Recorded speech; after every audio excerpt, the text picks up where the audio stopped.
do, I'll tell how the good old Union has come in here to dwell. A battle in the heart of Alabama caught our attention. Coal miners in one community, they've been on strike now for months. Working as long as 12 hours a day, 7 days a week, in some of the most dangerous conditions. I really think that the labor movement is the single greatest force for democracy in the history of the United States. The story of Alabama is a story of not just resilience, but of militancy. I say no contract, you say no code. No contract, no contract. If we ain't all free, ain't none of us free. You're listening to Alabama's only union talk radio show, The Valley Labor Report, with Adam Keller and Jacob Morrison. That's right, folks. From the mountains of Kentucky to the bayous of Louisiana, broadcasting online and on the radio from the heart of the Tennessee Valley, the Spice Radio Studio in Huntsville, Alabama. This is the Valley Labor Report.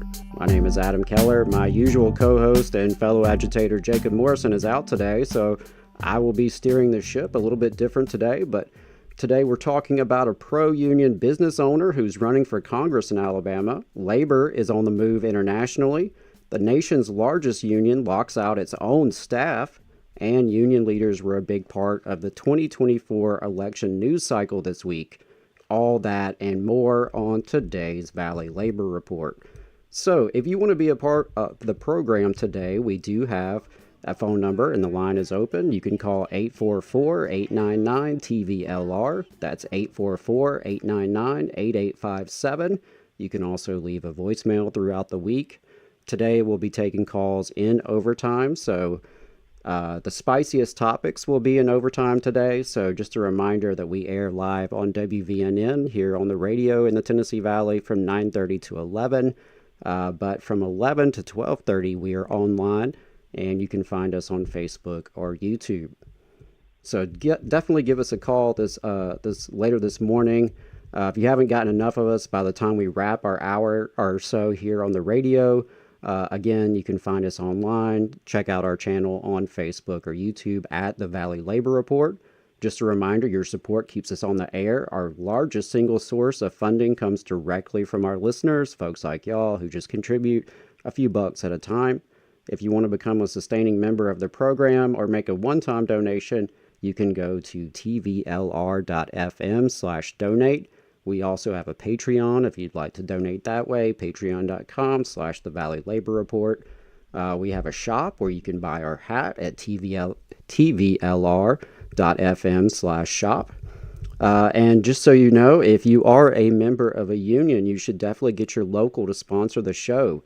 We couldn't do the show without the sponsorship of so many unions from the local to the international level.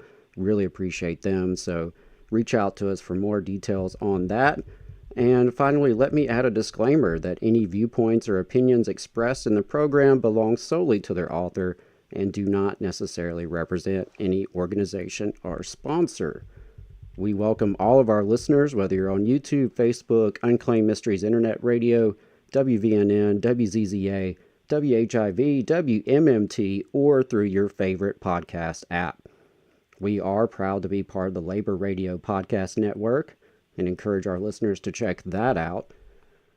And as most of you know, we are not media professionals, just some diehard union brothers who really believe that the labor movement here in the South, here in Alabama, it deserves a bigger platform. We as working people deserve a bigger voice in the media. We're hoping this project can make a difference on that front. So thank you for all of your support. We couldn't do it without you. So thank you everyone for tuning in this morning. Whether you're a loyal fan or a first-time listener, we appreciate you spending some time with us this morning. And again, it's a little different today. It's me leading the show today. Our fearless leader, Jacob Morrison, is out, so bear with me. It's a little different role for me. A lot more talking than I usually do. So just bear with me, y'all, but I really appreciate it. We got some good topics today, and we have some interesting interviews also. But I'm going to jump right into last week in Southern labor. This is what we do every week. We like to highlight what workers were doing throughout the U.S. South and the colonies. So this was July 5th to July 12th. So 18 workers, likely pushed by their employer at Puerto Rico Energy in San Juan, Puerto Rico, filed a petition to decertify the union there, the Congress of Industrial Unions of Puerto Rico. 22 workers at Division 5 LLC in Hickory, North Carolina, filed a petition to hold a union election with the International Association of Ironworkers, IW. 10 workers at AT&T Mobility in Tampa, Florida, filed a petition to hold a union election with the CWA, Communication Workers of America. The employer filed a petition to hold a union election after a majority of the 12 workers at Brinks in Salem, Virginia, demonstrated support for unionization with the Armored Personnel Services Union. Interesting, I hadn't heard of that one before. And 11 workers at Starbucks in Sutton, West Virginia, filed a petition to hold a union election with Starbucks Workers United. Moving on to election results. 94 workers at AT&T in-home experts joined CWA last week. We assume this was through card check since there was not NLRB data on the win, but we got that from CWA, so congratulations to those 94 workers on joining the union. Here's an interesting one. The state of Florida, as anti-union as it is, sometimes grants voluntary recognition. It just so happens that it's for cop unions, as was the case when the state voluntarily recognized the International Union of Police Associations, IUPA, as the union representing 6 sergeants employed by Sarasota County Schools. So shout out to friend of the show, McKenna Schuler, for that reporting. Very interesting. 13 workers at the Westin Hotel in Washington, D.C. withdrew their request for a union election with the International Union of Operating Engineers, IUOE, Local 99. And 26 workers at Emery's Fused Minerals in Greenville, Tennessee voted 16-10 in favor of keeping the United Steelworkers USW Local 507G02 as their union in a decertification election. 36 workers at Corporation Sanos in Puerto Rico voted 16-18 against unionization with the ULEES. 5 security guards at Kerberos in Arlington, Virginia voted 3-0 in favor of switching unions to the Security, Police, and Fire Professionals of America, SPFPA. Moving on to strikes and bargaining, the EPA announced that it has signed the new collective bargaining agreement with the American Federation of Government Employees, AFGE. This agreement includes groundbreaking protections for scientific integrity after workers felt these principles were under assault during the Trump administration. Moving on to the grocery industry, Kroger and C&S Groceries are merging, and Kroger announced last week which distribution centers they would be divesting from. It's unclear to us if this divestment means that the distribution centers will close or will be run under some other ownership. The Teamsters issued a fiery statement following the announcement calling on State Attorney General and the FTC to block the merger, saying that it will inevitably lead to job losses, among other things. Sorry, y'all, getting a little bit choked up this morning. IATSE has published the MOA for the Hollywood Basic Videotape and Area Standard Agreements. It's the specific contract language of the tentative deals reached between IATSE and the big studios. Members of IATSE will be voting this week, July 14th through 17th, and announcements of the results will be on July 18th.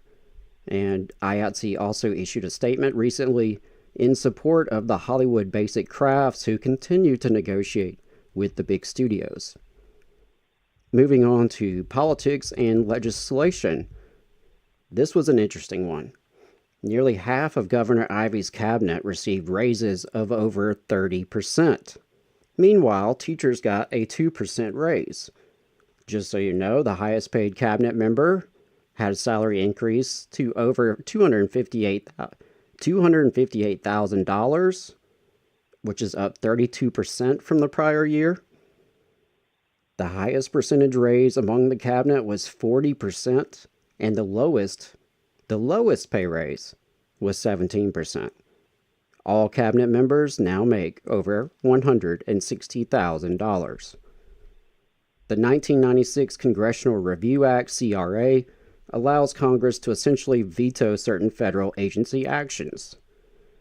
Currently, Republicans are pushing more than a dozen CRA resolutions to overturn pro-worker agency actions, including a new minimum staffing requirement for nursing homes for the Centers for Medicare and Medicaid Services. 50 labor leaders sent a letter asking they withdraw these resolutions. The AFL-CIO's executive board unanimously reaffirmed its support for Biden in a meeting last week.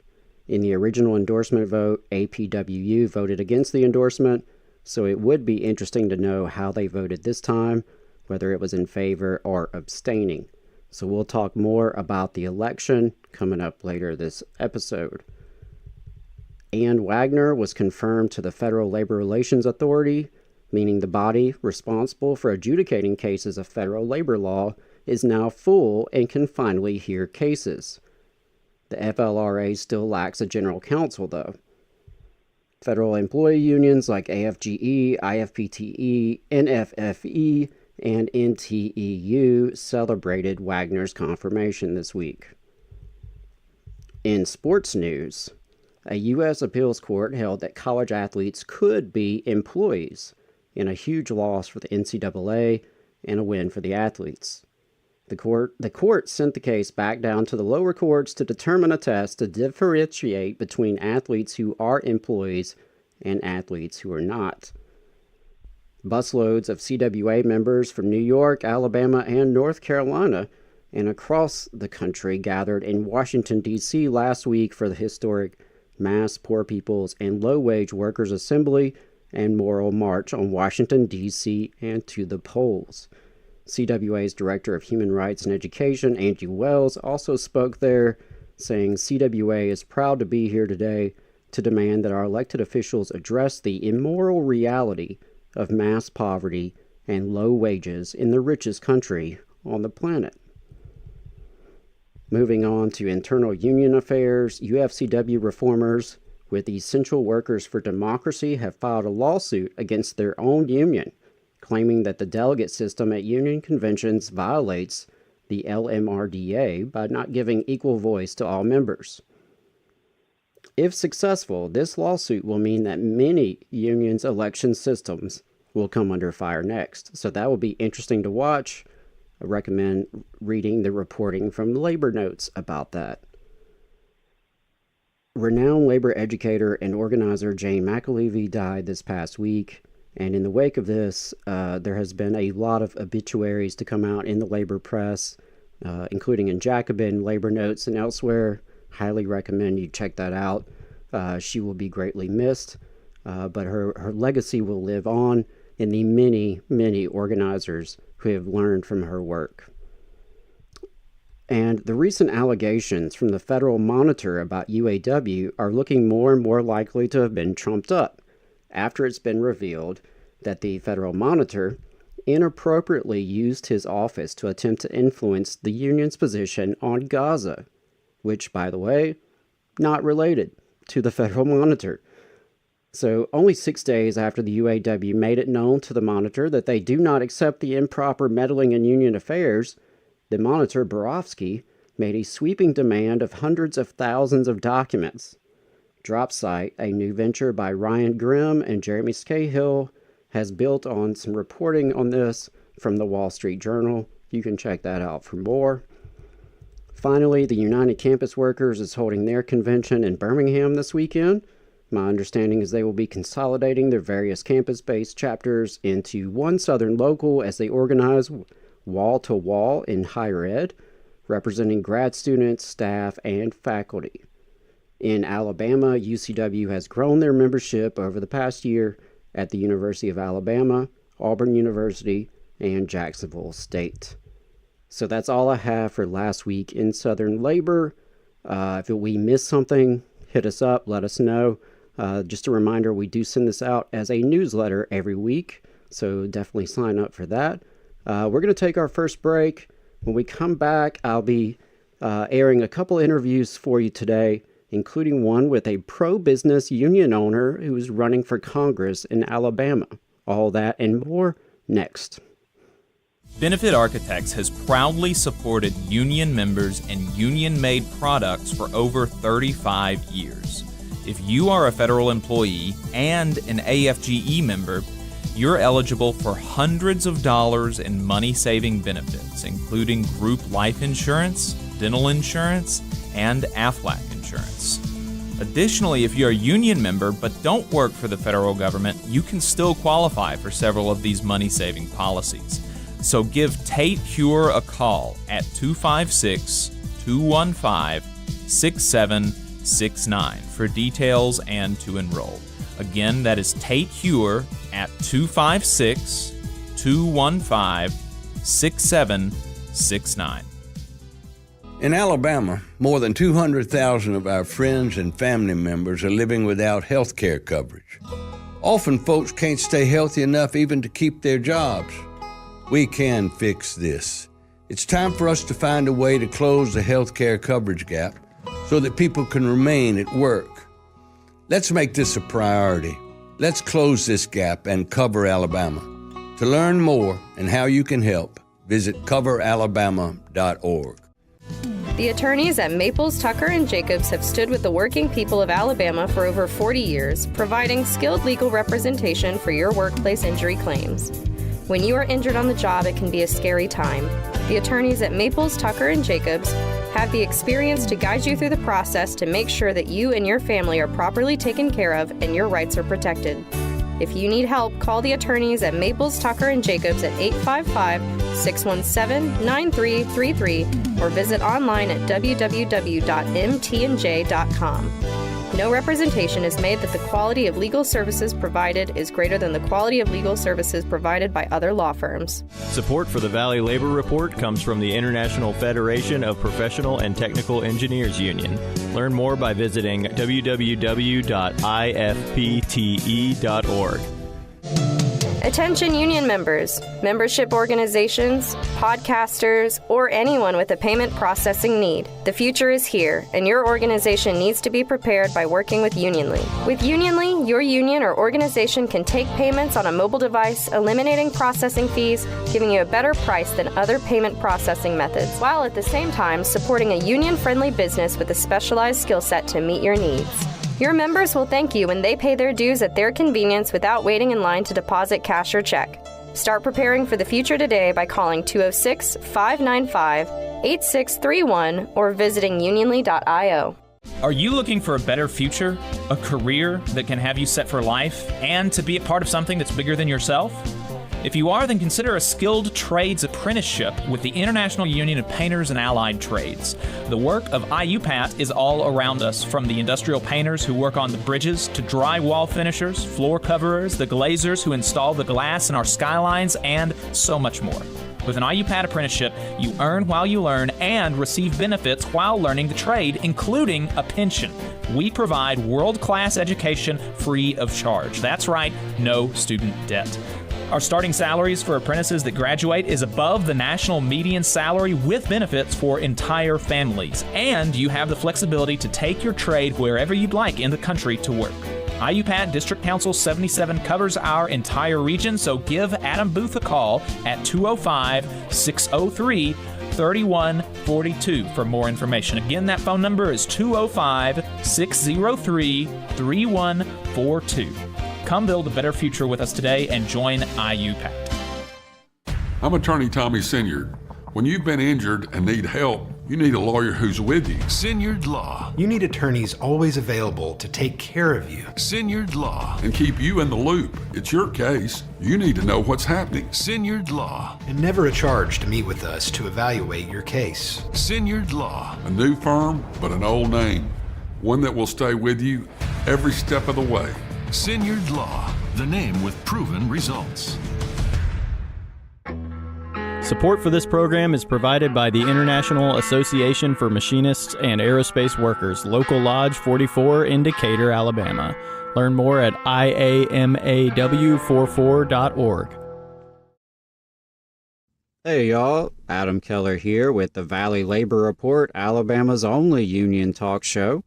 And I'm excited about this interview we have lined up today. We're going to be talking to Elizabeth Anderson, who's running for Congress here in Alabama. And I was intrigued because she is a pro-union businesswoman who is running for Congress. That's pretty interesting here in Alabama. And so I thought it'd be cool to talk to her and see what her campaign is all about, why she's running.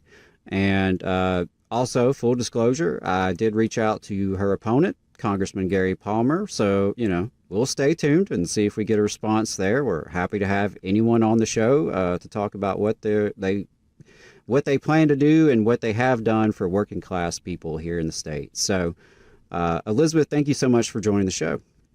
Yeah, so happy to be here. Thanks for having me on. Absolutely. So just to start us out, could you introduce yourself, tell us a little bit about your background and what motivated you to run for office? Sure. So I'm Elizabeth Anderson. Like you said, I am running for Congress in Alabama's District 6. I live in Shelby County, which is one of the counties covered by District 6, but I'm originally from Childersburg, Alabama. Childersburg, Alabama, for anybody who doesn't know, is a teeny tiny little working class town here in Alabama. Big paper mill there.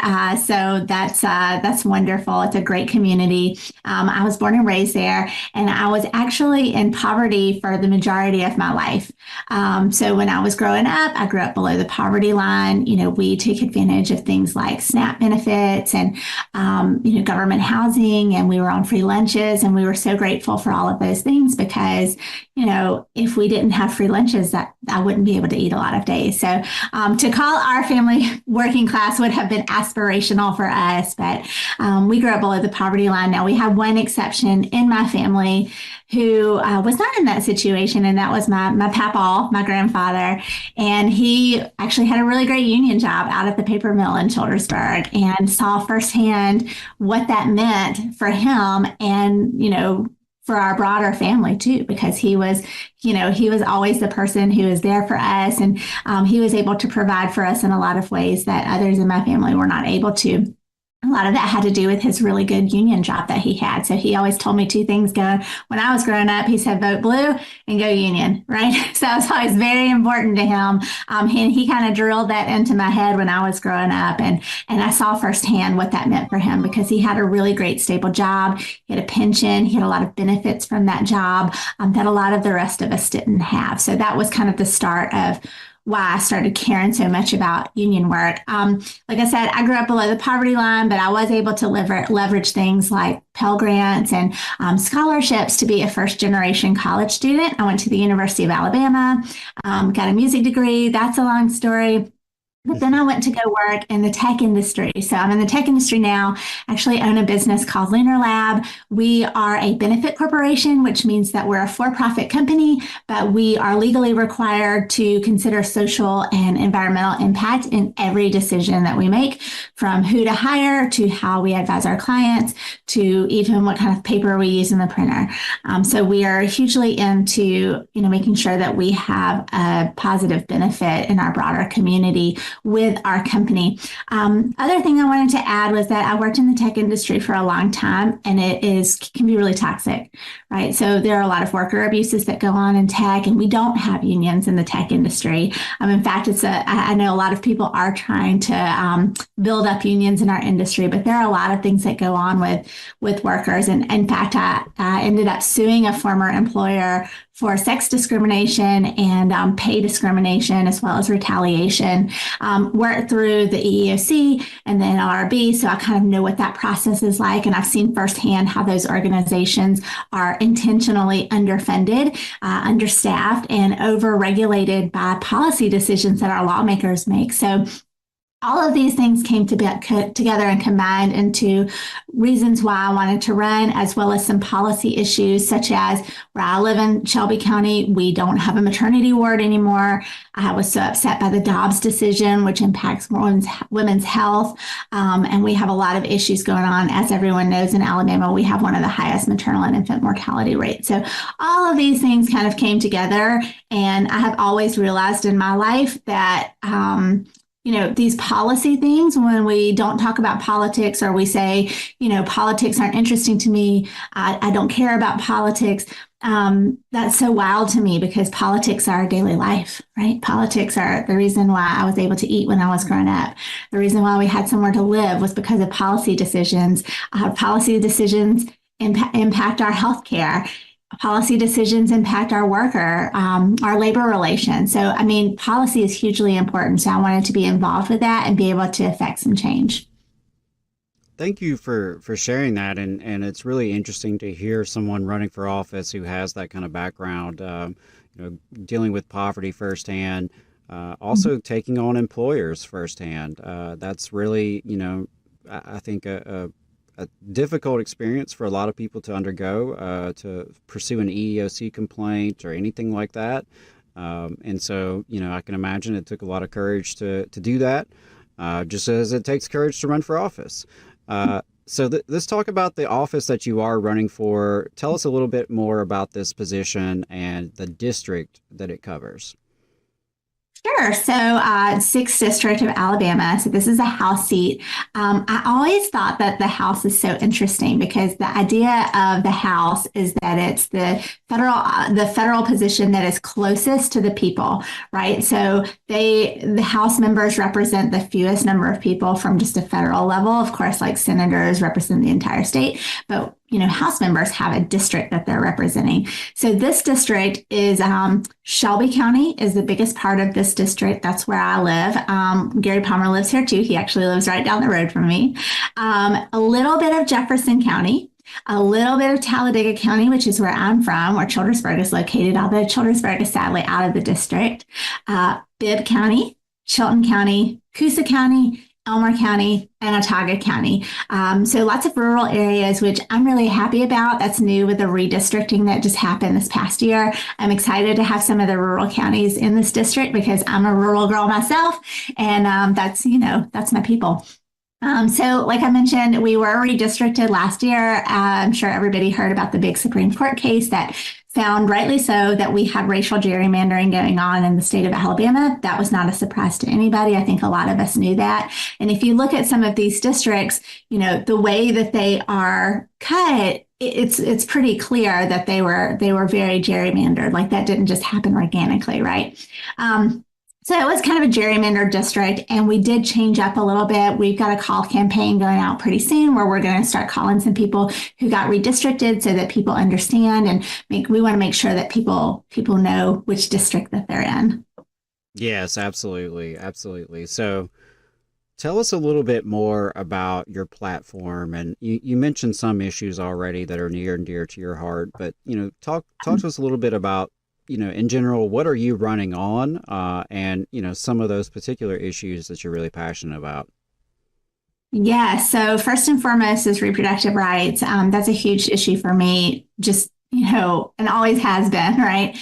When I was growing up, it was always, as someone who grew up below the poverty line, I think there was a lot of assumption of like when you get pregnant as a teenager, and not if.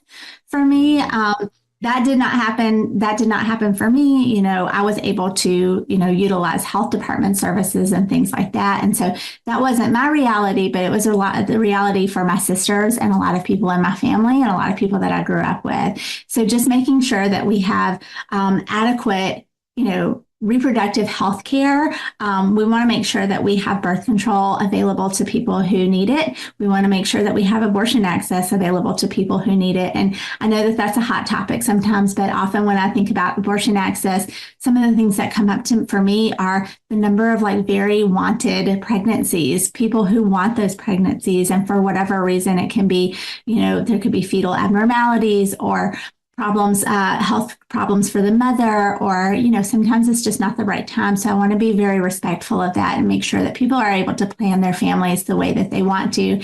That includes contraception, but it also includes things like IVF access, which has been a big deal here in Alabama. We know how important that is to people.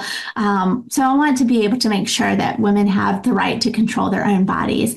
Related to that is maternal health care. I mentioned earlier that Shelby County, where I live, does not have a maternity ward at all, which is, kind of shocking. But when I was growing up, my mother actually, when she was in labor with me, so this is 40 years ago, right?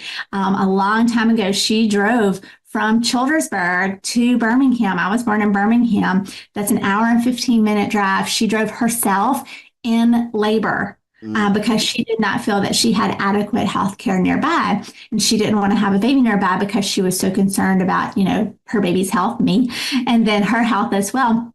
And I've been really shocked because that has not really changed in the state of Alabama. Rural women in particular are still driving really long distances to be able to access health care, even when they're in labor, which can be really difficult. If I'd had to drive that far with my baby, I would have had the baby on the side of the road, right? And we don't want that for women, especially in a state where it is so scary to have a baby here. So want to make sure that we have adequate maternal health care, adequate infant health care. We don't do a good job on that in the state either. We have a lot of preterm births and we have a lot of babies who don't make it to their first year. So I want to make sure we've got that. We want affordable health care. I went to the emergency room earlier this year, and I was sitting there in the emergency room talking to people who were telling me stories about how they had to choose between life-saving healthcare and bankruptcy. And that's just not something that should happen to anybody, especially not in a country like the United States. A lot of it for me is about uplifting women and families. Of course, I am a survivor of domestic violence as a child, gun violence in particular. So I had a pretty tough time growing up, but want to make sure that we have adequate help for women and children who are experiencing domestic violence. Want to make sure, and this is a sticky topic, but want to make sure that we have some gun reform, which is nothing crazy. I'm a gun owner myself, but I just want to make sure that people who are dangerous don't have guns.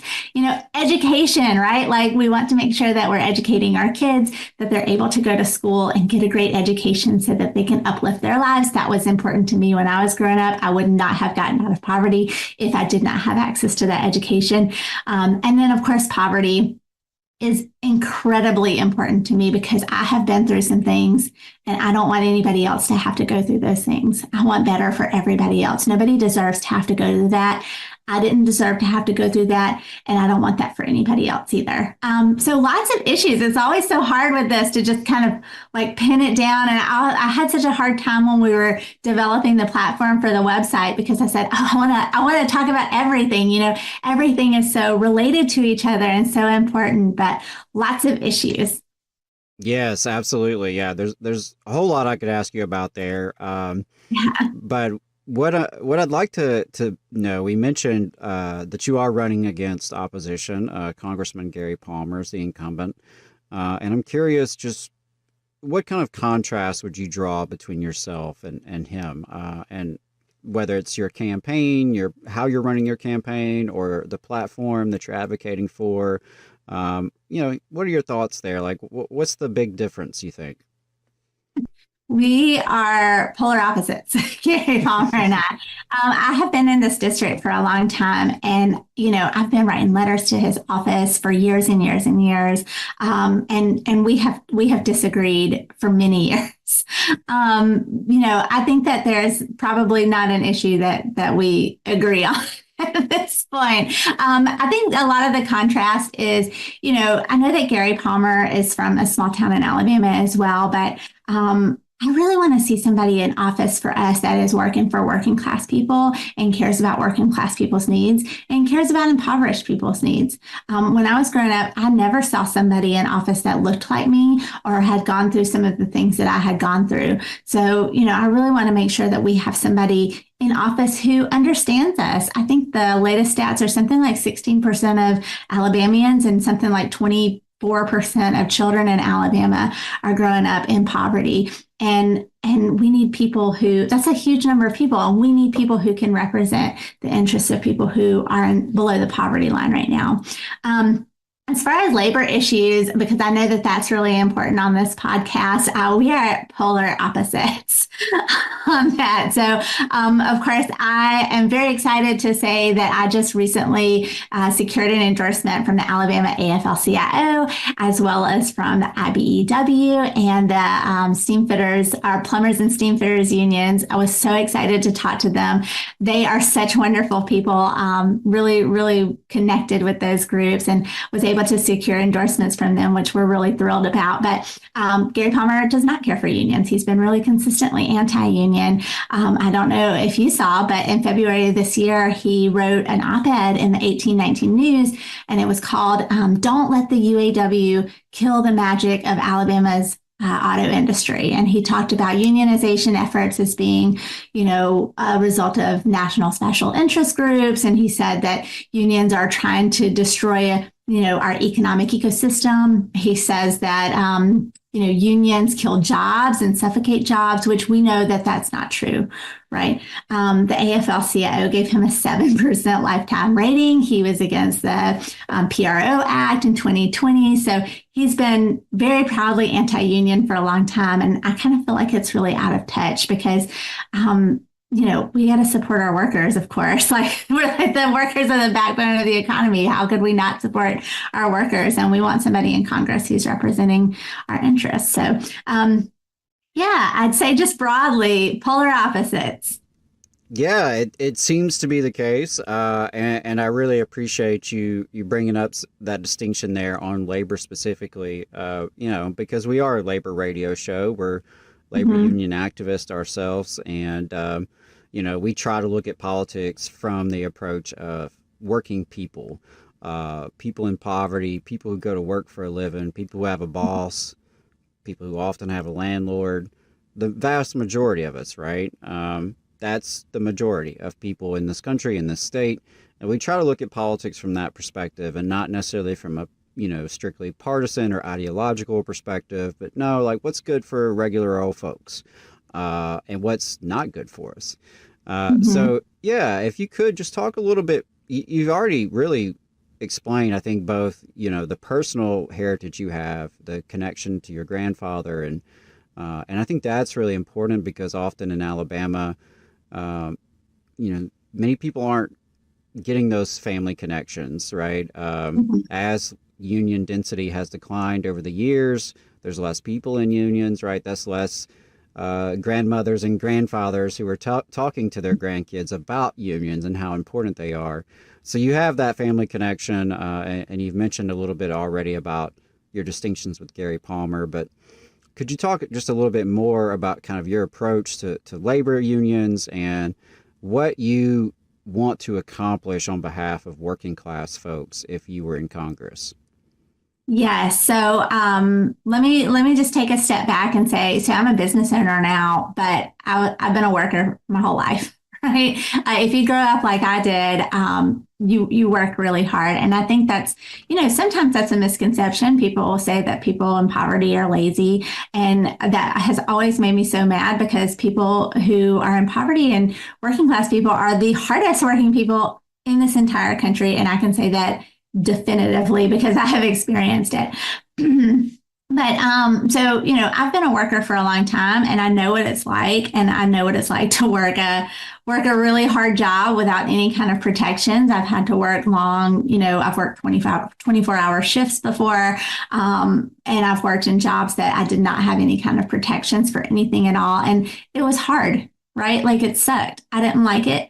And my kind of general philosophy on life is, anytime something bad happens to me, I want to make sure that doesn't ever happen to anybody else again. So want to make sure that we have lots of labor protections in this country because laborers, like I said earlier, workers are the backbone of our entire economy.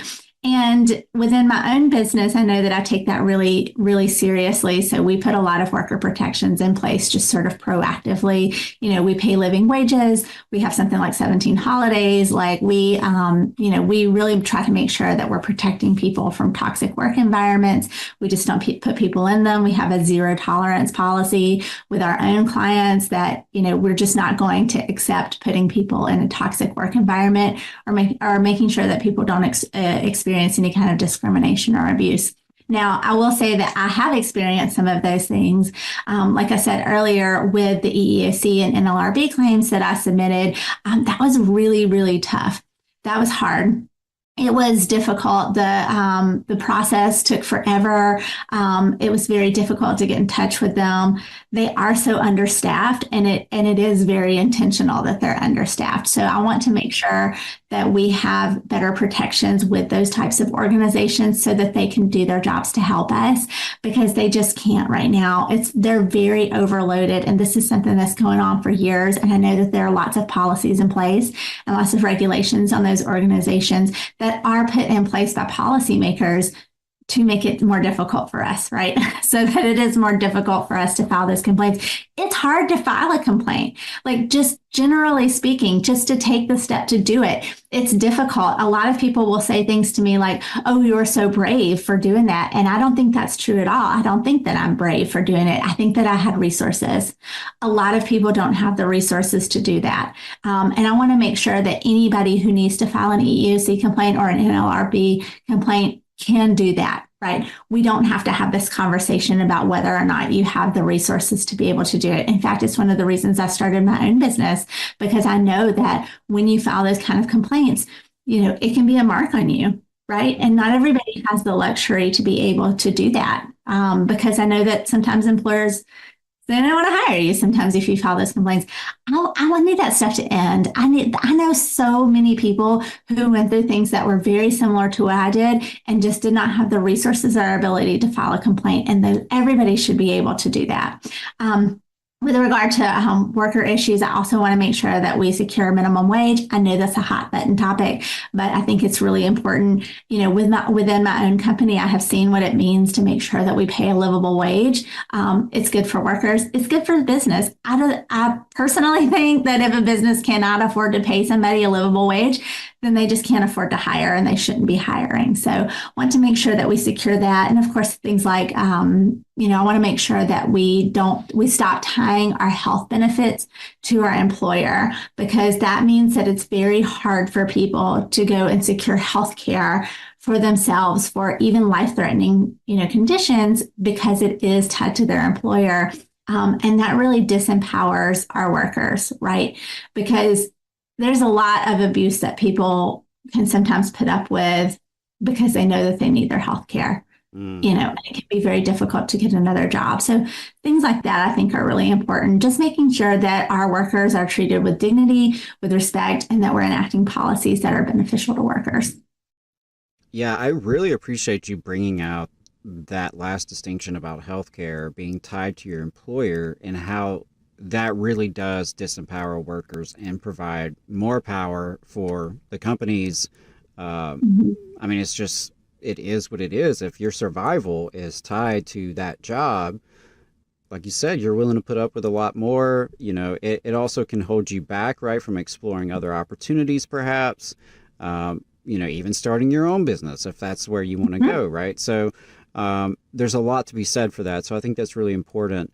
And just to kind of expand on some of these issues specifically, I know one thing that is near and dear to my heart is the public sector and the lack of public sector rights that folks have to unionize and to have collective bargaining, particularly here in Alabama.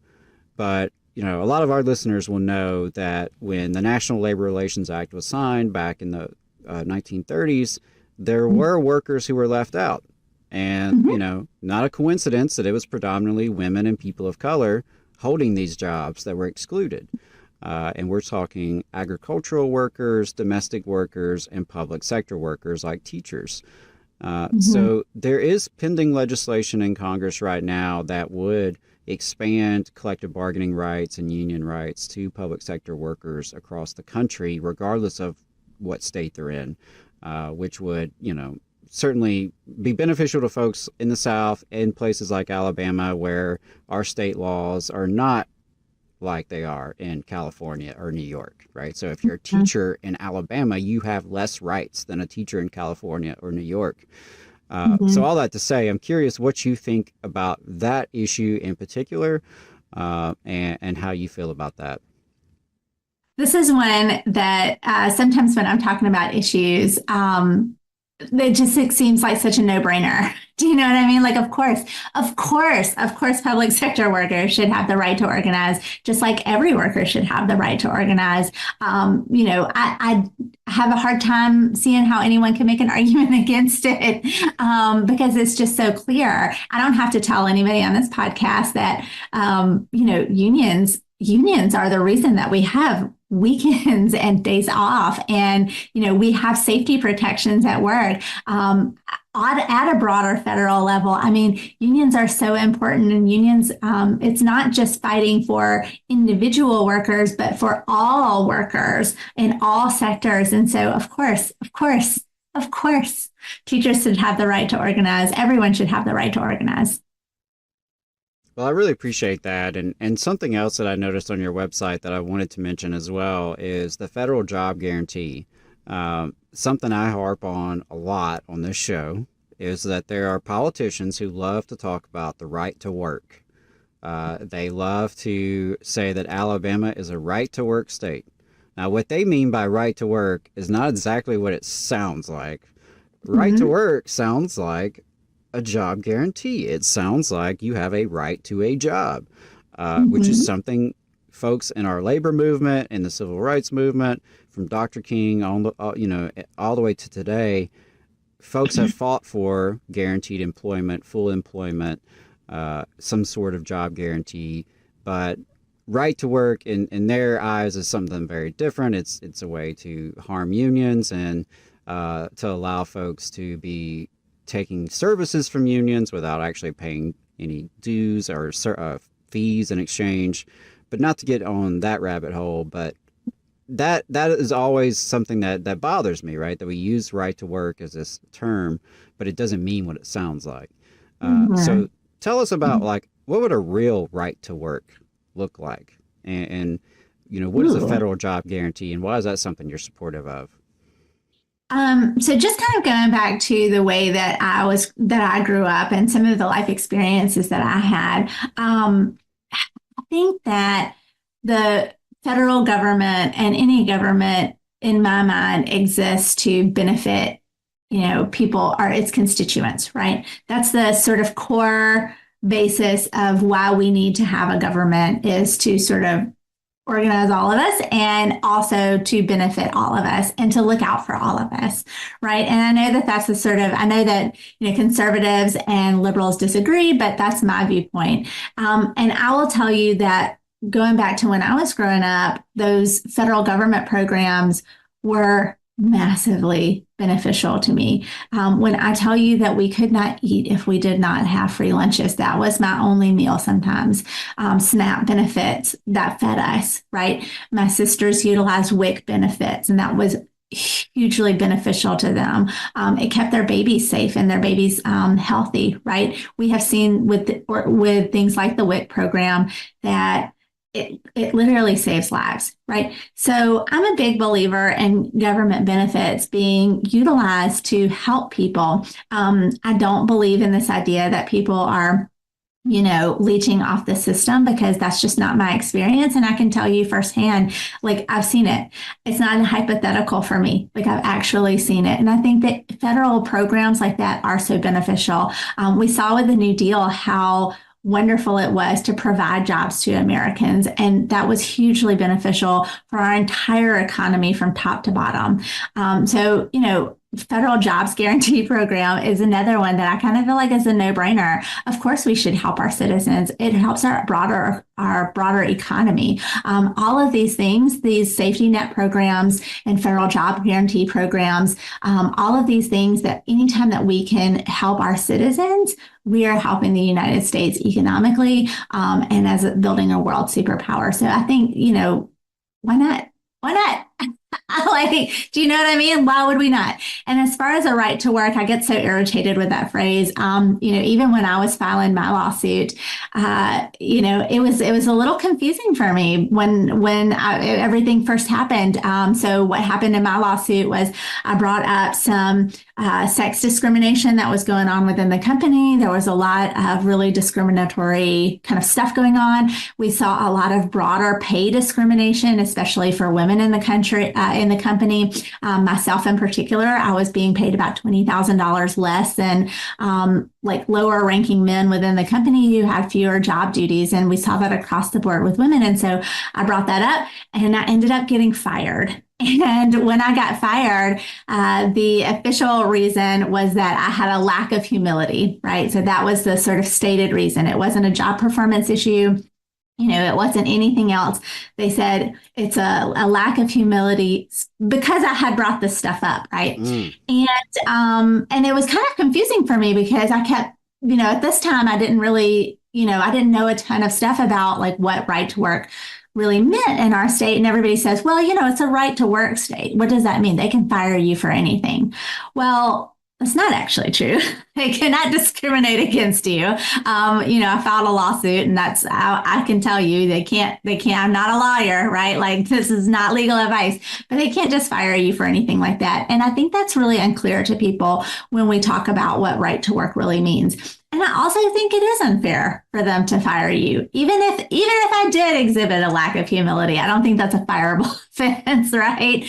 So we do need to make sure that we protect workers' jobs by really understanding clearly what right to work means, and also making sure that we provide those protections for workers, because it's like you said, right to work is one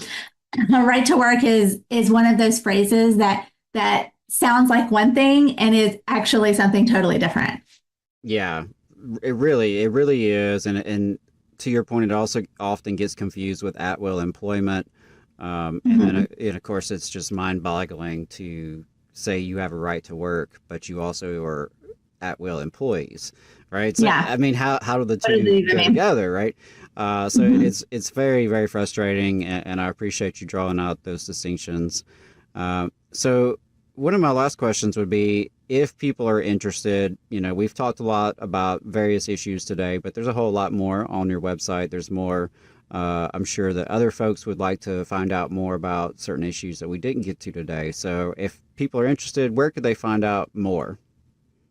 Yes, so it's www.eaforcongress.com. So EA for Elizabeth Anderson, for the word FOR, Congress.com. That's the website. If you go on the website, you can go through the contact form. If there are any issues that you don't see that we can help answer for you, they're on there. We're trying to do more and more events lately. Would love to have folks come out to those events. And I have to say this, I know we're all tired of hearing politicians ask for money, but any contributions would be really helpful because, I'm a totally grassroots politician out here. This is my first time running for office. Somebody early on in the campaign said to me, they said, most candidates, they have like a rich dad who pays for their campaign, right?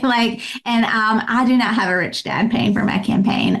Some candidates, we had a candidate recently in Alabama who put $300,000 into their campaign of their own money.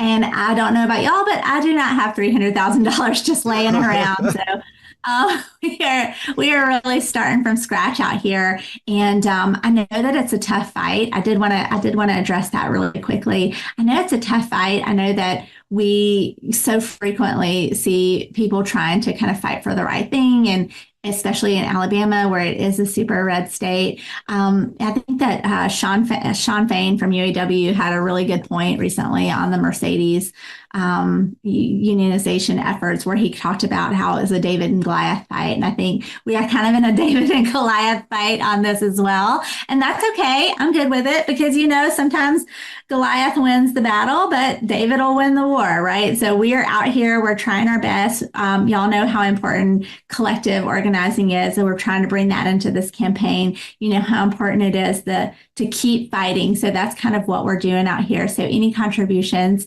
can be super, super helpful for this campaign just because we are starting from scratch. But again, www.eaforcongress.com.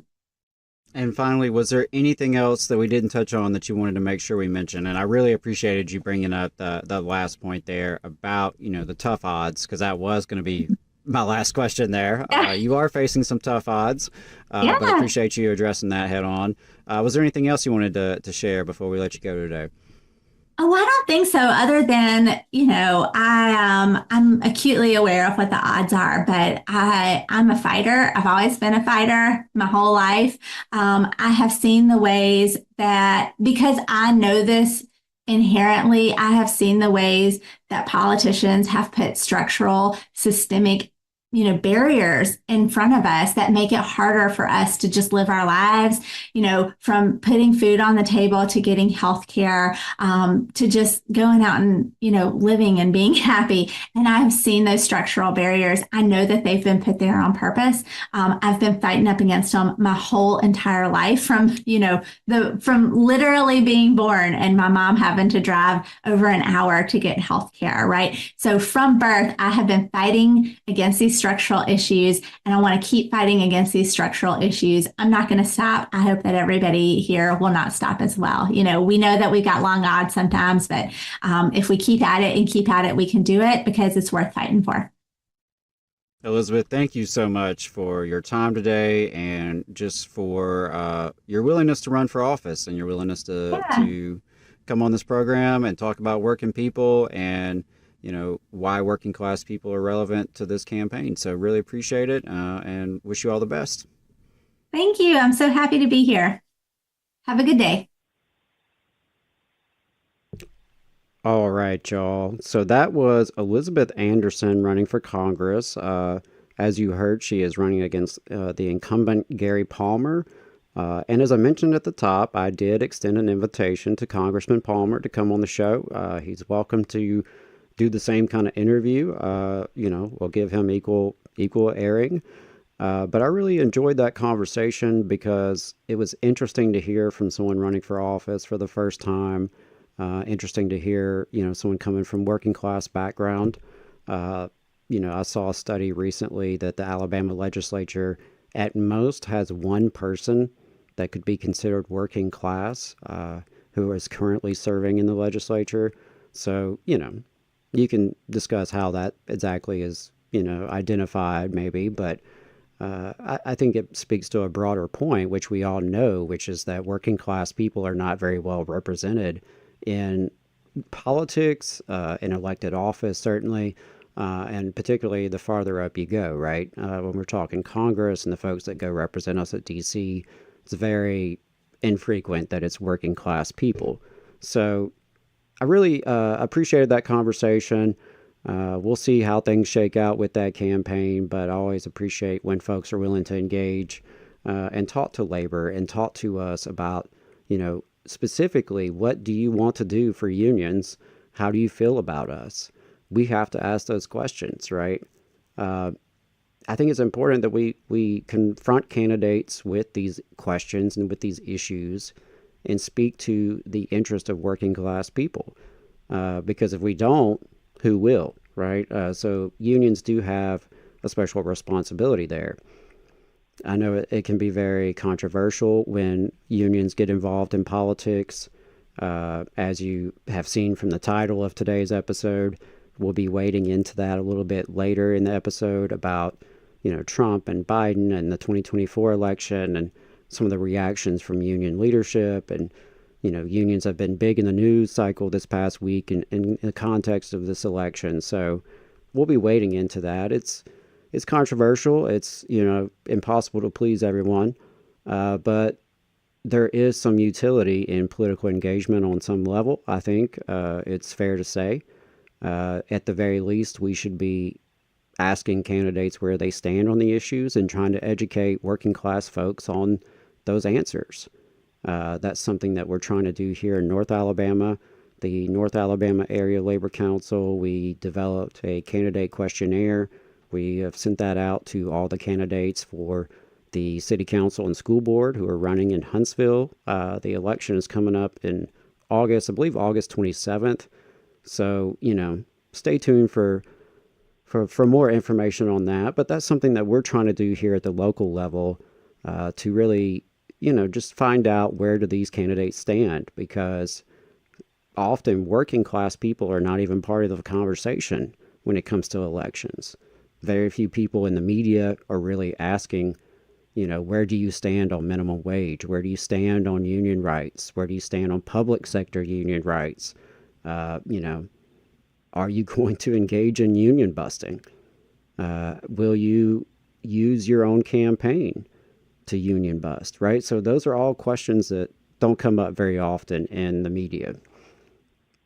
So I mentioned the city of Huntsville. There are elections coming up in August for District 1 and District 5. There are 5 districts in Huntsville, so, 2 out of 5 seats, right? It's not going to change the entire dynamics of the city. The incumbent mayor, Tommy Battle, has already won re-election by virtue of no one opposing him. That's interesting. So 4 more years of Mayor Tommy Battle. But there was a local news story that came across my radar that I wanted to share with folks because I think it's relevant no matter where you live, right? We know we have an audience throughout the South and really, across the country, even some international listeners as well. But something that I think is relevant to all of us is government transparency. And it came across my radar, WAFF 48 locally. They had a story saying that Huntsville residents are concerned after the city council has made a move to no longer stream public comments at the meetings. So anything that is, quote, non-agenda related public comment sections of the meetings, which are typically, the second half of the meeting, there is a space for citizens to make comments. And typically, those had been broadcast during the live streams of the meetings that the city of Huntsville puts out. But recently, it has changed, apparently. A WFF 48 viewer actually reached out to the station, realized that they were no longer airing and wanted to know what was up. So get this, Huntsville City Councilman David Little says they are not legally required to broadcast the public comments at the end of the meeting. And so they won't.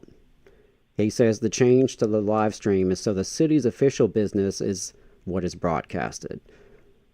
Now, to his credit, another city councilman, Bill Kling, says that he did not know about the change until recently, right? The change happened without his knowledge as a city councilman. And Councilman Kling said that he believes public comment is still a big part of good government practices. He thinks it should be brought back.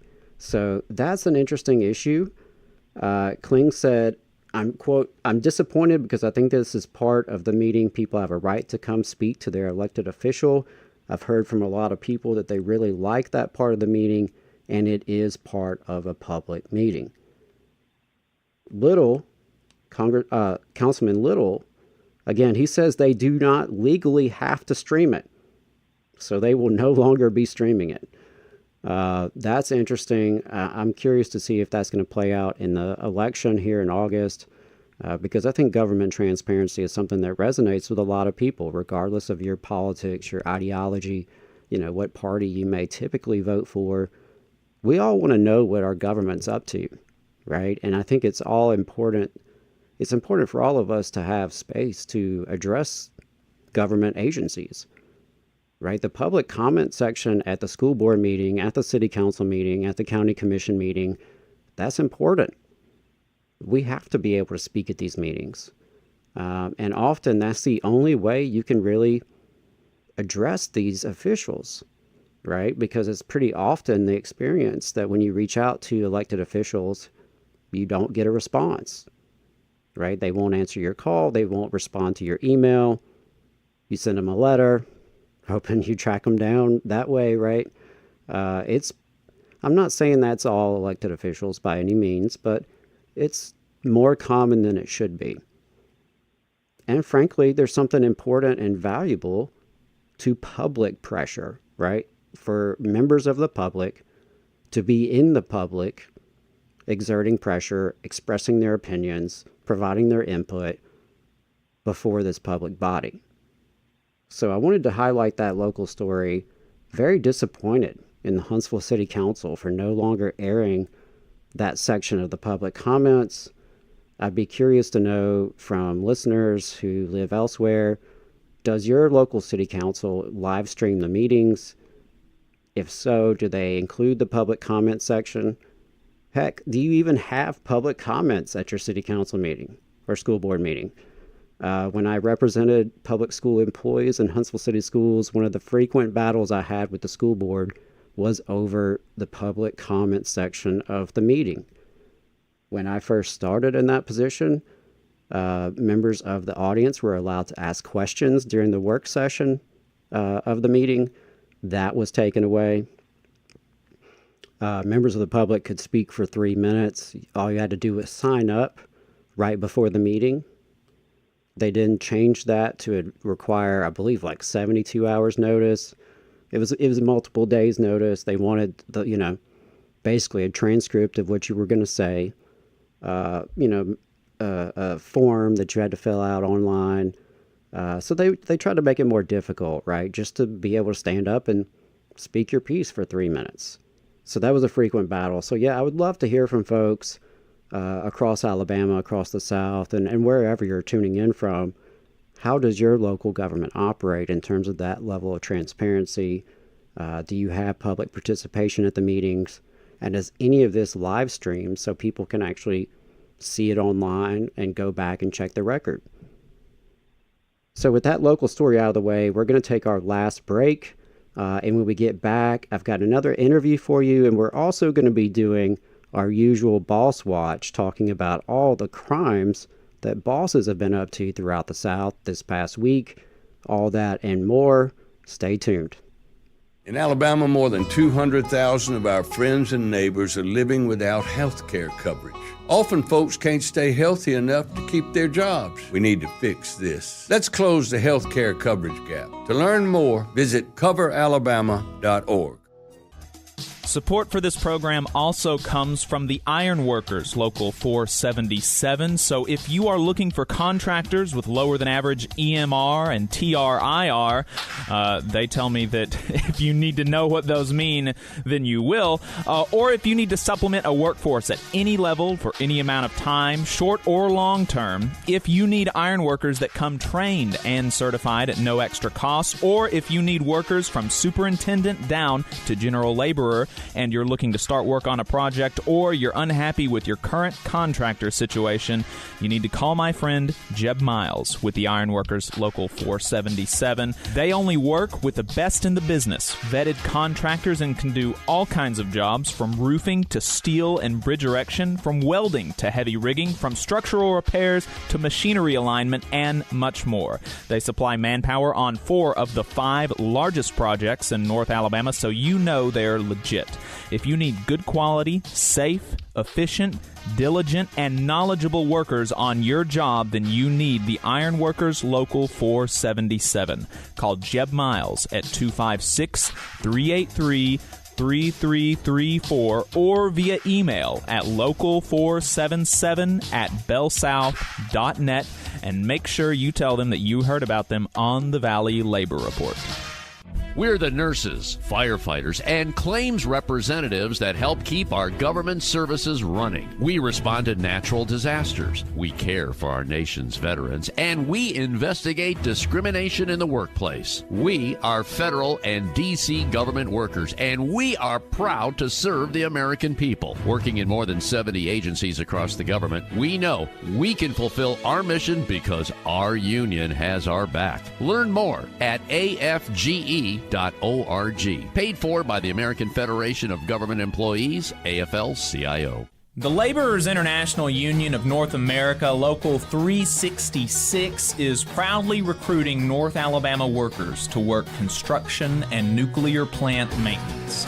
If you're interested, please contact Donna at their training center to start the process. That phone number is 256-415-7452. Again, that phone number is 256-415-7452. No experience is needed. Free training is offered, but you must be able to pass a background check and a drug test. Local hiring that grows our community with good-paying jobs that have benefits is their mission. Live better, work union, Local 366, feel the power. Support for this program also comes from the Mid-South Council of Retail, Wholesale, and Department Store Union. Learn more at rwdsu.info. I'm Attorney Tommy Sinyard. When you've been injured and need help, you need a lawyer who's with you. Sinyard Law. You need attorneys always available to take care of you. Sinyard Law. And keep you in the loop. It's your case. You need to know what's happening. Sinyard Law. And never a charge to meet with us to evaluate your case. Sinyard Law. A new firm, but an old name.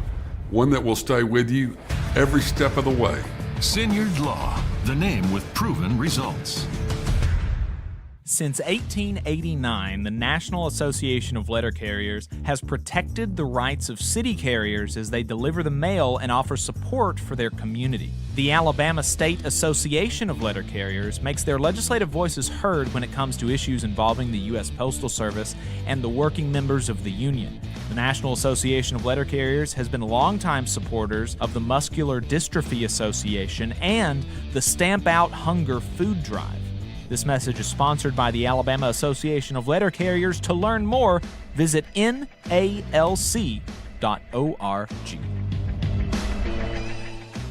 Come on, you poor workers, good news to you I'll tell, how the good old union has come in here to dwell. Alabama's only union talk radio show. This is the Valley Labor Report. My name is Adam Keller. My usual fearless leader, Jacob Morrison, is out today, so I am steering the ship. Appreciate everyone bearing with me as I take on this unusual role this weekend. It's not my forte, but appreciate everyone tuning in. We've had some good discussion in the chat. If you want to add anything, don't forget we do have a phone number, 844-899-TVLR. Give us a call in overtime here in a little while. We'll be taking your calls if you're interested. I know we've had some good discussion about the title and thumbnail of today's episode. Apparently that's a little bit spicy, so, we'll see. We'll see how the conversation unfolds in overtime. For those of you who don't know, we are live on WVNN here in the Athens-Huntsville area from 9:30 to 11. That is a FM station. It is a right-wing talk radio station where Sean Hannity got his start, apparently. So for those of you not familiar with that station, it normally airs really reactionary propaganda most of the time, stuff that we are not a big fan of. But we think it's important to try to engage with different audiences and try to reach folks wherever they're at, wherever they may be tuning in. We're also happy to be on the radio in the Shoals area on WZZA. It's a historic black radio station up in Northwest Alabama. We appreciate the partnership there. We're also on WHIV, a community radio station in New Orleans. That's a really cool opportunity. We love those folks down in New Orleans, and big fan of community radio. And we just recently added another community radio station, WMMT, up in Whitesburg, Kentucky. Right, so we are expanding. We are now in 3 different states across 4 stations. And of course, after 11 o'clock is when we are in overtime. That's the online, I used to say online only portion of the show. That now does air on the radio up in Kentucky. So we have to try to keep the cussing to a minimum when we can. But overtime is after 11, so we'll have a lot lined up this morning there. But yeah, really appreciate everyone who's tuning in today. And if you missed anything, don't worry, just go back. You can find it on the live stream, of course, but every episode drops as a podcast within the next couple days on all the various apps, Apple, Spotify, you name it. just do us a favor, subscribe to us, leave us a nice review, give us 5 stars, whatever the little app asks for. That stuff really adds up. We appreciate it. And of course, throughout the week, we release clips of our segments and interviews on our YouTube channel. So if there's something specific you're looking for, you can find it easily. You can share it with folks. And we have an extensive back catalog at this point. We are now like 4 years deep into this project, and we have talked to a lot of really cool folks over the years. So, you know, if you're ever bored, you're ever looking for some more working class media, some more labor union content, definitely check us out there on YouTube at the Valley Labor Report. All of the content that we put out is free. We think that's important to try to reach as many people as possible. So I really appreciate all of you who donate, all of you who share, all of you who, you know, comment in the YouTube section, chat section, all of you on Facebook, all of you who call in from week to week. We really appreciate the engagement. We love the, you know, little community of folks that we have developed that listen to this program. You know, as I mentioned at the beginning, we're not media professionals. I certainly don't know what I'm doing. But I'm doing the best I can because I believe in working class people power. I think that that's our best hope to make things better in this community, in this state, in this country, in this world, when ordinary working people band together and unite around our common interest. And so we try to do what we can here on the airwaves to amplify that message, to spread a message of solidarity, collective action, interracial people power. You know, folks coming together despite our differences to find what unites us. That's the kind of message we want to amplify. We want to share news of people who are fighting back against the bosses and politicians and making progress and making our lives and families better. So thanks again to everyone who supports us, everyone who tunes in. We appreciate you. So as we move on, I have a brief interview with one of my IATSE 900 brothers here in town, here in Huntsville. Something that we try to do on the show from time to time. We take a little break from politics and we try to talk to folks who are union-friendly businesses, union-friendly services, folks who are in our organized labor movement, who have something that they can give back. And so I happen to have a IATSE 900 brother here in town, Daniel O'Shaughnessy, who does home finance. He does home finance loans. So if you are ever looking to purchase a home, sell a home, like you're in the market and you're looking for a lender, now you know a union guy, right? And so I wanted to give him a chance to speak for just a few minutes about what he does and the services he offers. And I really appreciate knowing his union background and his working class background. You know, he knows what it's like to work with folks who work in the building trades, folks who work odd jobs, things of that nature. So I really appreciated that. So we will give you Daniel O'Shaughnessy here. Hey, y'all, you are still listening to the Valley Labor Report, Alabama's only union talk show. Adam Keller here, and I'm really happy about this interview we have coming up today. Talking to one of my personal friends with IATSE 900, one of my union brothers, here to talk a little bit about what you can do to get a home. And now you will know a union guy in this line of work, and we always love to refer folks to union businesses, union-friendly businesses, anywhere we can spend our money with labor movement folks. That's a good thing. So wanted to bring Daniel on to talk about that, talk about what he does. So Daniel, welcome to the show. Thanks, Adam. I'm just super grateful to be here. Like I said, we've talked about this a bunch along the way, and I'm glad we're getting a chance to do this. Hopefully get some info to people that are a little confused, maybe. Yeah, absolutely. Absolutely. So let's start by just introducing yourself. Tell us a little bit about who you are and your background and kind of what led you up to this point.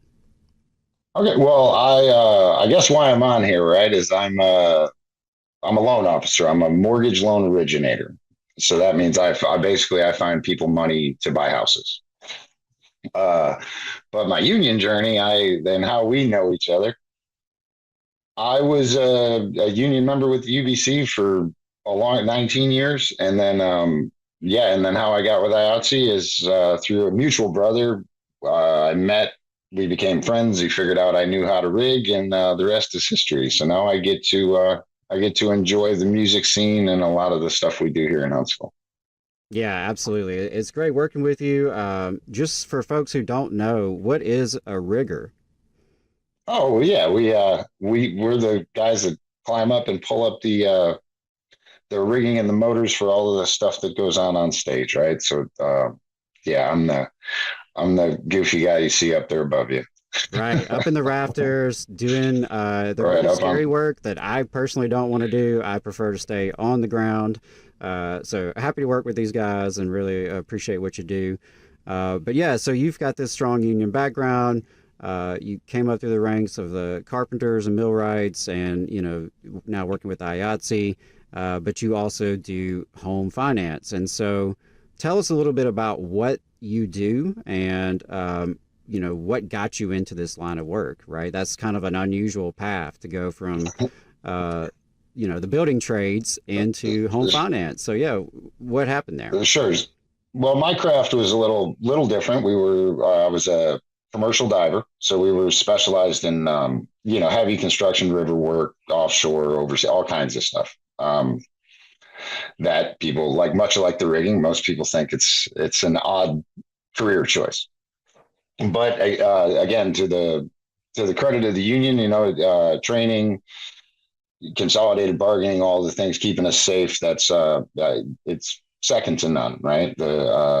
Being a union diver provided a much better life than some of the other avenues that trades can do. But how I got into this was I was at 19 years and I was trying to make a decision. I had done a bunch of big contracts that year and I enjoyed it, and I wanted to get off the road.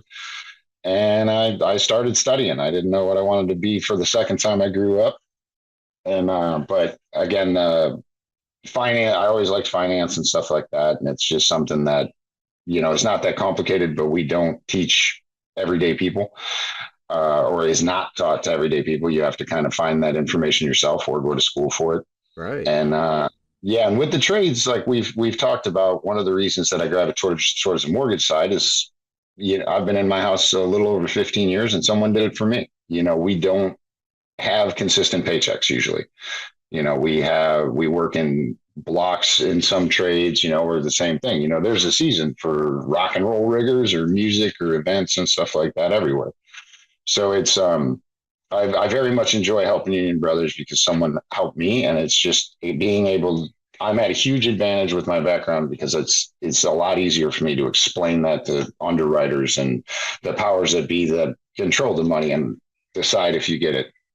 Right. Yeah. And I really appreciate that. Like you having that background in this kind of work because, like you said, folks who work in building trades, folks who are just working class, like more broadly, often face barriers when they're trying to, purchase a home, especially for the first time. Like you said, there could be inconsistencies in paycheck if it's a seasonal kind of work.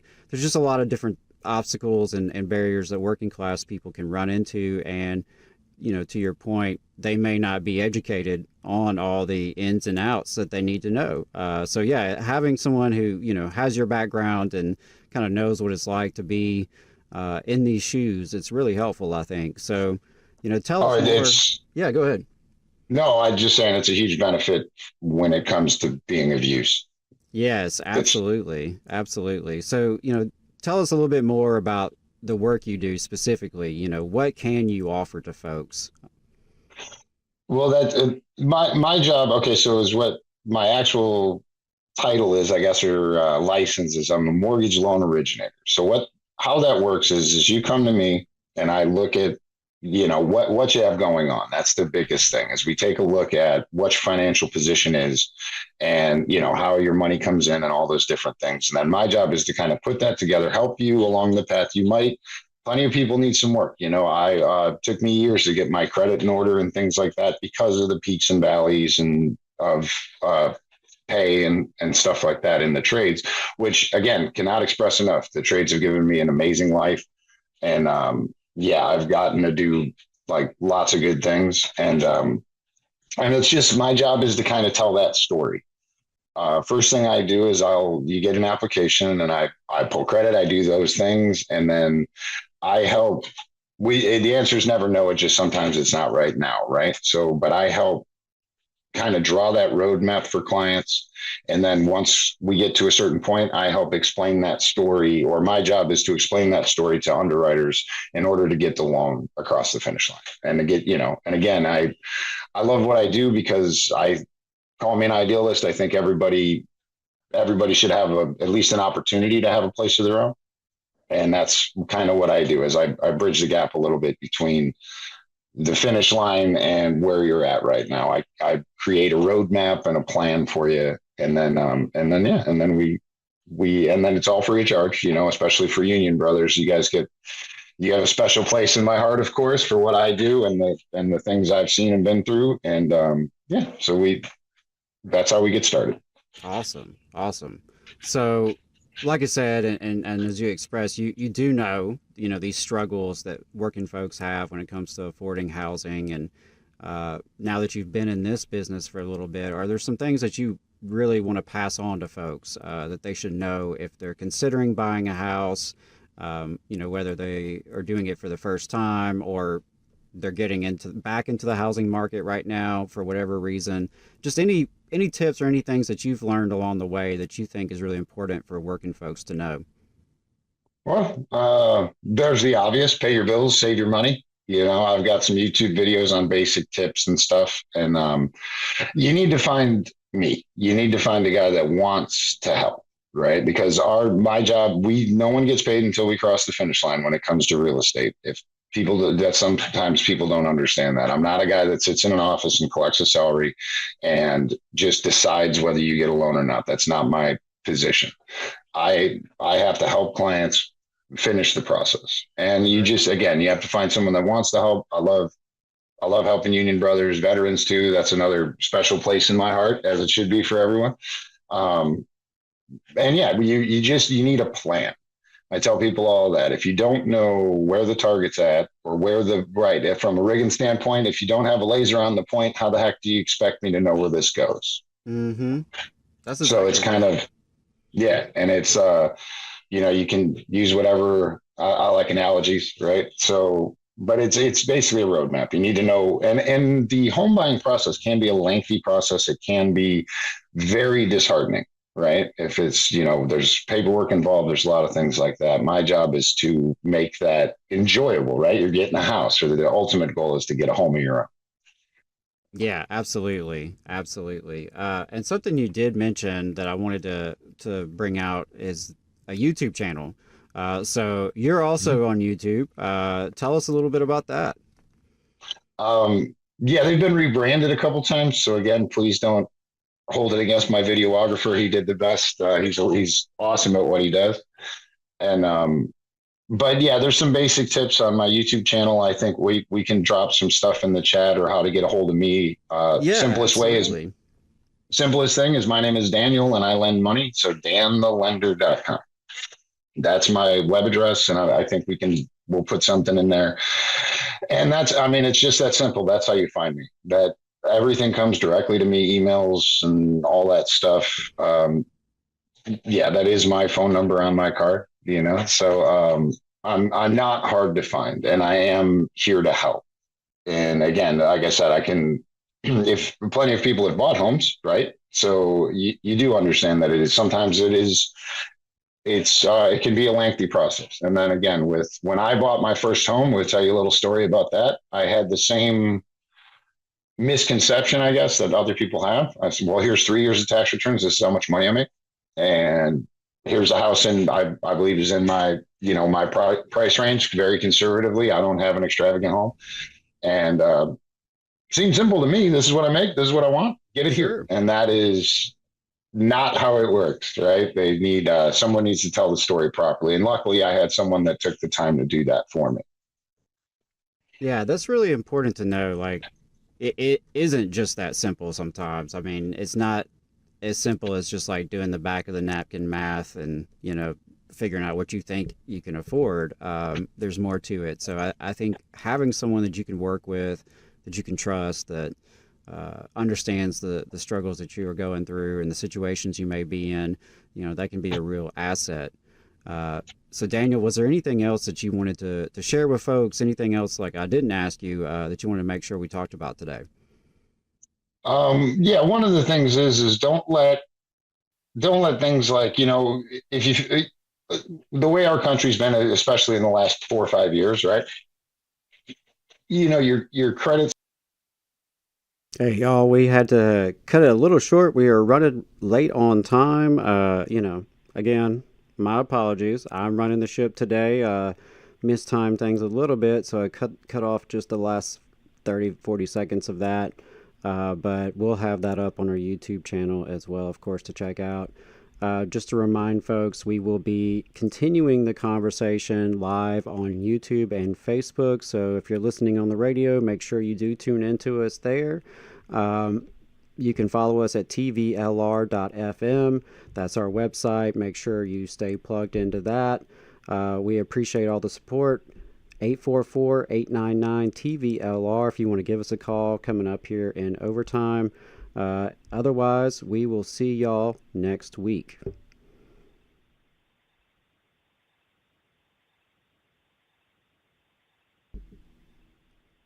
All right, folks, I think we are off the radio now. Really appreciate everyone who's sticking with us online. Thanks again for your participation in the chat. Thank you, everyone tuning in on Facebook as well as YouTube. So we're going to take a quick break and get things reset.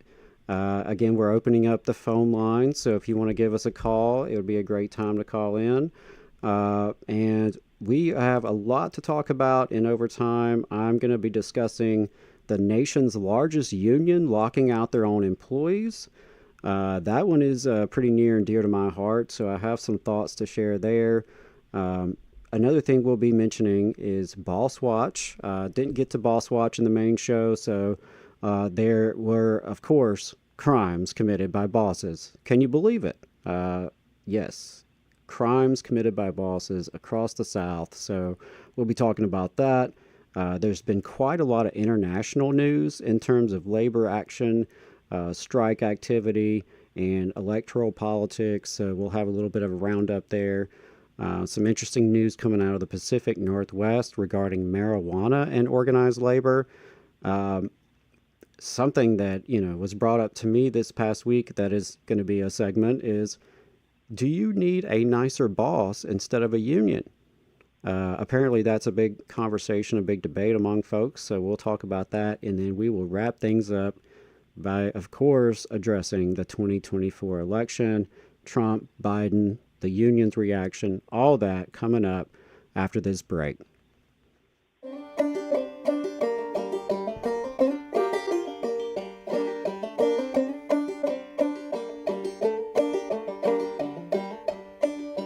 Come on, you poor workers, good news to you I'll tell, how the good old union has come in here to dwell.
folks, welcome back. You are still listening to the Valley Labor Report, Alabama's only union talk show. We are now in overtime, and like I said, folks, we've got some good stuff planned, some spicier topics planned here in overtime this afternoon or morning, depending on where you're listening from.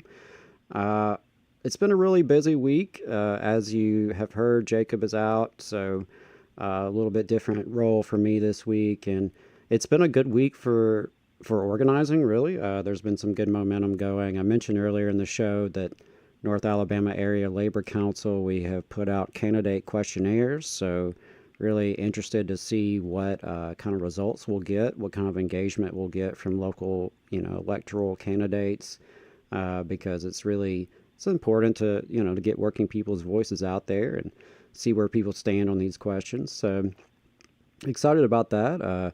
Got a chance to speak to the United Campus Workers yesterday as they were gathering in Birmingham for their convention in Birmingham.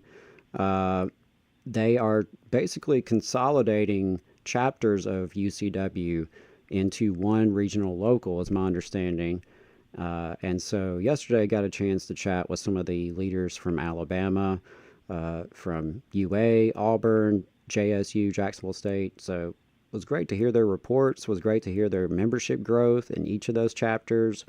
Really looking forward to what kind of growth they can see moving forward. I think this is going to be, helpful for them to consolidate their forces, organize their forces. Really looking forward to seeing them grow. For those of you who don't know, United Campus Workers is a wall-to-wall union at the higher ed level. So they represent everyone from the professors, the faculty, to the staff, to the grad students. So anyone who's working for the university or the college can join United Campus Workers. The three campuses I mentioned are the three big ones in terms of Alabama's presence, but I know they have had a presence even longer in Tennessee and other places as well. So, excited to see what they will do.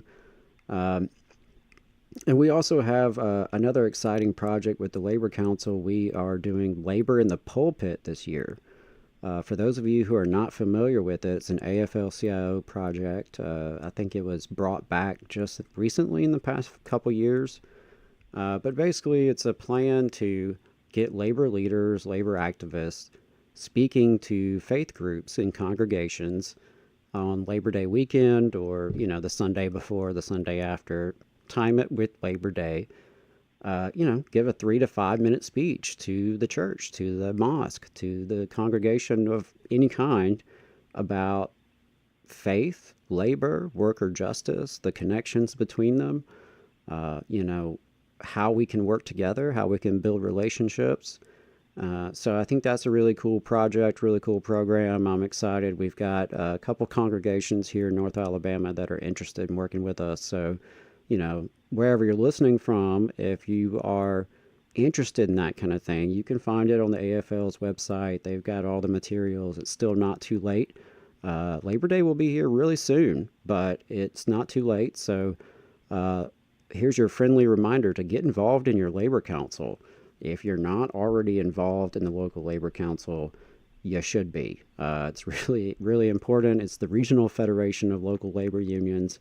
It's an important and unique institution where we can build working class power and we can really collaborate across industries, across unions, across professions. And I think it's really, it's important that folks get involved in those institutions because, no matter what you think, democracy is messy. Democracy is something that requires active participation, right? And so unions are democratic institutions, but ultimately, it's the membership and the participation of membership that is the strength. So get involved in your local labor council if you're not already, and of course, get involved in your local. It is important to do that. So we had some, so it's been a busy week. It's been a good week. I want to talk about some bad things that are happening. And I'm going to start with Boss Watch. Let's get us going here in overtime with some bad news starting here in Alabama, unfortunately. So the U.S. Department of Labor Workplace Safety Investigation has found an industrial concrete construction contractor failed to follow required safety procedures that could have prevented a 65-year-old worker from suffering fatal injuries when a shipping container weighing more than 4 tons fell and struck the employee at a job site near Tuscaloosa. Investigators with the department's Occupational Safety and Health Administration learned the employee of Ballard Contractors, Inc. in Moundville was guiding an 8,575-pound shipping container into place when one of the chains used to lift the box snapped. OSHA determined the company violated federal regulations by doing the following: failing to ensure rigging equipment was rated properly to handle the container's weight, permitting an employee to work near or beneath a moving load while moving a container, allowing workers to use steel chain slings and a 4-way chain lift without identification plates attached or load ratings indicated, failing to perform periodic inspections of slings, not ensuring fall protection was in place while workers connected rigging equipment to an overhead crane at heights of 11 feet.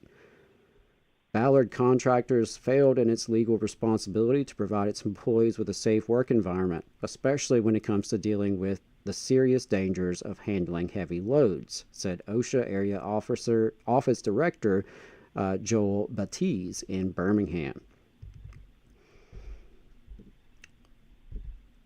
And OSHA standards exist to help prevent tragedies such as this from occurring. Employers must recognize their duty to ensure the safety of their employees, he continued. Worth noting, Ballard Contractors received citations for 8 violations in total related to its failures to protect workers from fall, struck by, and crushed by hazards. Moving from Alabama killers to Texas killers, LaPorte Tank Cleaning Company again chose to disregard federal safety standards that may have protected their employees from hazardous working conditions and prevented another employee from suffering a fatal injury. In December 2023, just 2 days before Christmas, the wife and son of an employee at the company grew concerned when he didn't return after his shift. Later that day, he was found unresponsive. A workplace safety investigation by the U.S. Department of Labor's Occupational Safety and Health Administration determined the fallen worker's employer, Quala Wash Holdings LLC, operating as Quala Services LLC, failed to ensure that atmospheric testing was done inside the tank before allowing the 53-year-old employee to enter it. The agency cited the company, whose employees cleaned tankers used to transport hazardous waste, for 8 repeat violations. OSHA cited Quala Services for the same violations in June 2020, after 2 workers succumbed while cleaning inside a tanker truck in November 2019. Wow. So this exact company had these exact kind of violations just a few years ago. 2 workers had already died there. Wow. OSHA Area Director Larissa Ipson said, had Quala Services acted responsibly and made the safety reforms as required in 2020, another employee would not have lost their life. This employer's complete disregard for its employees' safety is unacceptable. Complying with safety and health standards is not optional. OSHA will use all of its tools to ensure employers follow the law. In addition to identifying the company's failure to conduct required testing, OSHA cited the Quala Services for 7 serious violations, including the following: failing to implement measures to prevent unauthorized entry into a permit-required confined space, not providing an attendant while employees entered permit-required confined spaces, numerous failures related to the confined space entry permit, including not identifying the authorized duration of entry, which rescue and emergency services to be summoned, how to summon emergency services, failing to specify personal protective rescue and communications equipment and alarm systems, overexposing employees to carbon monoxide, and not protecting conductors that entered an electrical panel box from abrasions and leaving an electrical outlet without a cover plate. In total, Quala Wash Holdings LLC faces $810,703 in proposed penalties for its violations. Moving on to Arkansas, where we have the owner of a Benton Tavern and Restaurant has agreed to comply with a preliminary injunction obtained by the U.S. Department of Labor to stop the employer from violating federal regulations. The action comes amid allegations that Tim's Tavern and owner Tim Stepek failed to pay minimum and overtime wages as required, kept workers' tips, employed children illegally, and fired a worker who warned that the department would be notified. We're going to move on here to the U.S. Department of Labor announced that OSHA has entered into a corporate-wide settlement with Dollar General and its retail subsidiaries to pay $12 million in penalties to make significant workplace safety improvements in stores nationwide and face fines of up to $500,000 per day for failure to comply. Regular listeners of Boss Watch know that Dollar General is a frequent mention on this segment. 2 years after the U.S. Department of Labor fined Coe Steel in El Paso, Texas, over $360,000 for violations and added the company to its program for severe violators of federal safety and health regulations, inspectors returned for a follow-up inspection at the Vinton Steel fabrication and recycling facility and again found the company endangering its workers and proposed over $269,000 in penalties. The U.S. Department of Labor's Wage and Hour Division found the Chicanos Cochina Bar and Grill in Richmond, Virginia, stole from their employees. The Wage and Hour Division found the employer's pay practices violated federal regulations, including their failure to pay non-exempt kitchen salaried employees an overtime premium for hours over 40 in a work week. The division also determined Chicanos, Inc. failed to compensate tipped employees at the correct overtime premium for 4 hours over 40 in a work week. Additionally, the employer also failed to maintain accurate records as required. A total of 21 workers were owed wages and damages.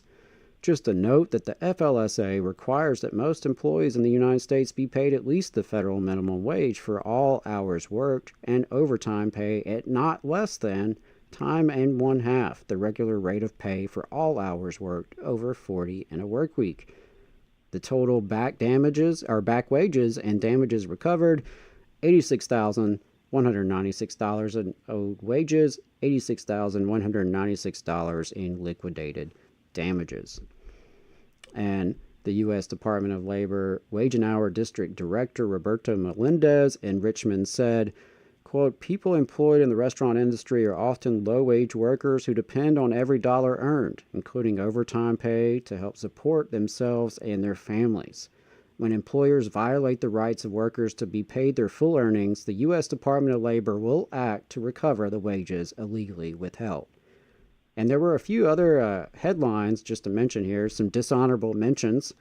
The Department of Labor is seeking a court order to end an IT staffing agency's practices that exploit workers through a system they compared to modern-day indentured servitude. The U.S. Department of Labor recovered $110,000 in back wages damages for 46 workers whose New Orleans employer withheld overtime pay. A company named Did Lake Incorporated is going to pay more than $1 million in an EEOC disability discrimination and retaliation lawsuit. Another company, this one out of Beaumont, West Virginia, called Cunningham and HNRC, is going to pay $764,274 for alleged state and federal violations, according to the EPA. And then finally, from AO.com, a Birmingham home builder who scammed people out of $1.2 million for work never done will be getting 58 months in prison. So that's Boss Watch for this week. Just a reminder that Boss Watch does come out as a newsletter, so you can go online to TVLR.fm, sign up to be on the newsletter. You can get Boss Watch as well as Last Week in Southern Labor every week in your inbox if you're so inclined. So my next story, we're going to move on to talking about the NEA, the National Education Association, which is the largest union in the United States.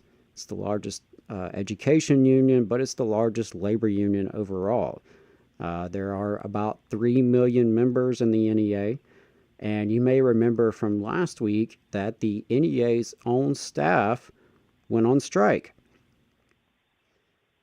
The NEA always has its annual representative assembly the week of 4th of July. It is the biggest democratic deliberative body in the world, is my understanding. In other words, the biggest room full of folks all voting on stuff at the same time. And, it's a very fascinating event. And the NEA staff union, NESO, NEASO, which is a local affiliate of the National Staff Organization, NSO, they represent various staff employees of the NEA, right? So a lot of folks outside the union world may not recognize that, unions are big enough to have employees. Unions are employers in their own right. And in most cases, the employees of these unions have their own staff unions. Sometimes they're affiliated with, other international unions. Sometimes they're more independent. In this case, NSO, the National Staff Organization, they may have one or two bargaining units outside of the NEA universe, but it's basically by and large for employees who work for NEA or the state affiliates, any of the education associations out there across the country. So NEA went on strike, or NEA staff went out on strike last week. They shut down the NEA RA. That's a big deal. It's a big escalation. And it's also interesting because President Biden was scheduled to speak at the NEA RA as well. So he canceled that speech. And NESO, of course, appreciated that, appreciated the president respecting the picket line and not breaking the picket line. So that kind of brought the RA to a halt. For background, the strike action follows unfair labor practice charges that were filed against NEA, alleging refusal to furnish bargaining information and unilateral changes over working conditions. There was also a previous ULP, is my understanding, and there's been concerns about a manager allegedly assaulting a staff member and then retaliating once the alleged assault was reported. So once the strike happened at Philadelphia at the NEA RA, it's my understanding that NEA responded by canceling people's hotels and their travel home. Now, this is the first big strike action with NEA staff since the 1970s, as far as I'm aware. So this is a pretty unprecedented deal in some ways. But in other ways, this has been building for a long time. I remember us talking about NESO's contract negotiations this time, maybe 3 years ago on this program, and things were a little dicey then. I remember us covering on this program, I guess about a year or so ago, the other staff union, ASFE, ASFE, other, support staff employees of the National Education Association. And things were pretty tense with those contract negotiations as well. And there's also been issues with some of these state affiliates of the NEA. Just this week, I came across my radar that the NSO affiliate up in Michigan has filed unfair labor practice charges against the Michigan Education Association during their contract negotiations. I've seen public chatter from the NSO about some of the issues in Arizona's Education Association and Virginia Education Association in terms of the management there. Longtime listeners will know that I personally worked for the Alabama Education Association, the NEA affiliate down here in the state. So I'm pretty well aware of some of the management of these kind of institutions. So, there's been this past of labor tension within the country's largest labor union. And I think that's an interesting conundrum, right? To be the largest labor union in the country and then have your own labor problems. But it really escalated this week. It took off to a whole nother level. So on Monday, supporters of NISO got an email because Sunday night they received an email from NEA leadership. And what it did is say they were locked out. There is an official lockout. The NISO members were told not to report to work on Monday, July 8th.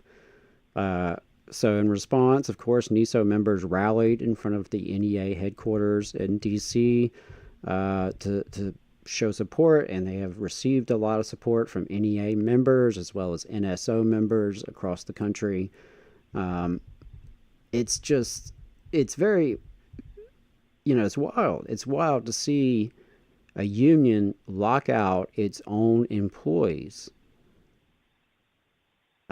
I guess it's hard to wrap my head around it because you're supposed to practice what you preach, right? And to see this happen, I think it's evidence of a deeper issue.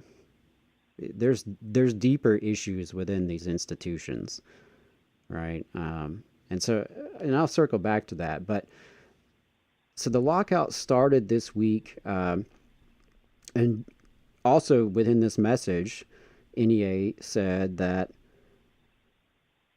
all pay and benefits associated with employment with NEA cease with this protective lockout. Bargaining unit employees will receive notices related to COBRA and any other benefit information. Your NEA medical, dental, and healthcare FSA coverage under the plan will end on July 31st, 2024. So, of course, the union responded that this behavior threatens the well-being, the health, the safety of all the NSO members. It sets a dangerous precedent that threatens the labor movement as a whole, right? To lock out your folks and take away their benefits.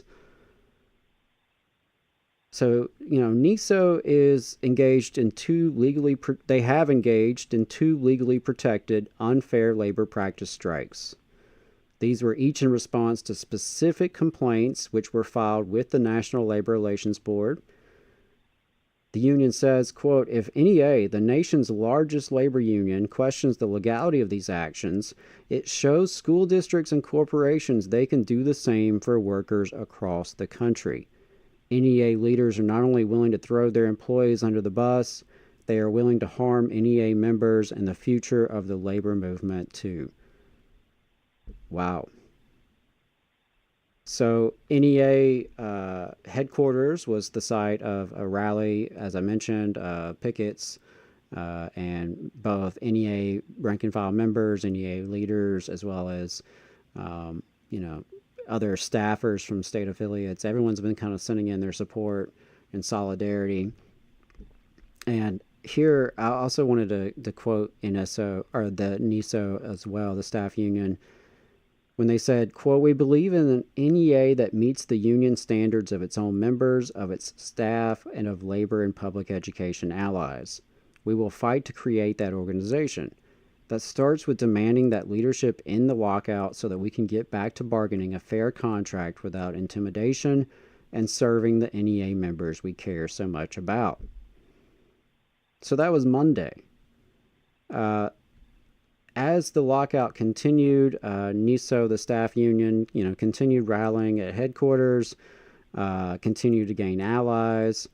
The bargaining team did return to the table this week, apparently. They didn't have very good things to report based on what I'm seeing.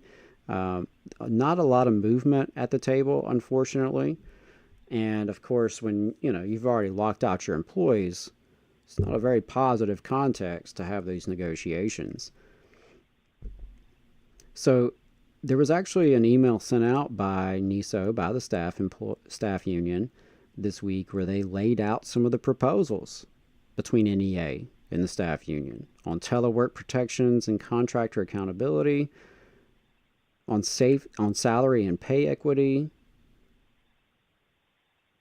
I mean, it's wild to me that you let the negotiations get to this point if nothing else, just from like a self-interested PR perspective, right? Like, if you're NEA, why would you let yourself go down this road?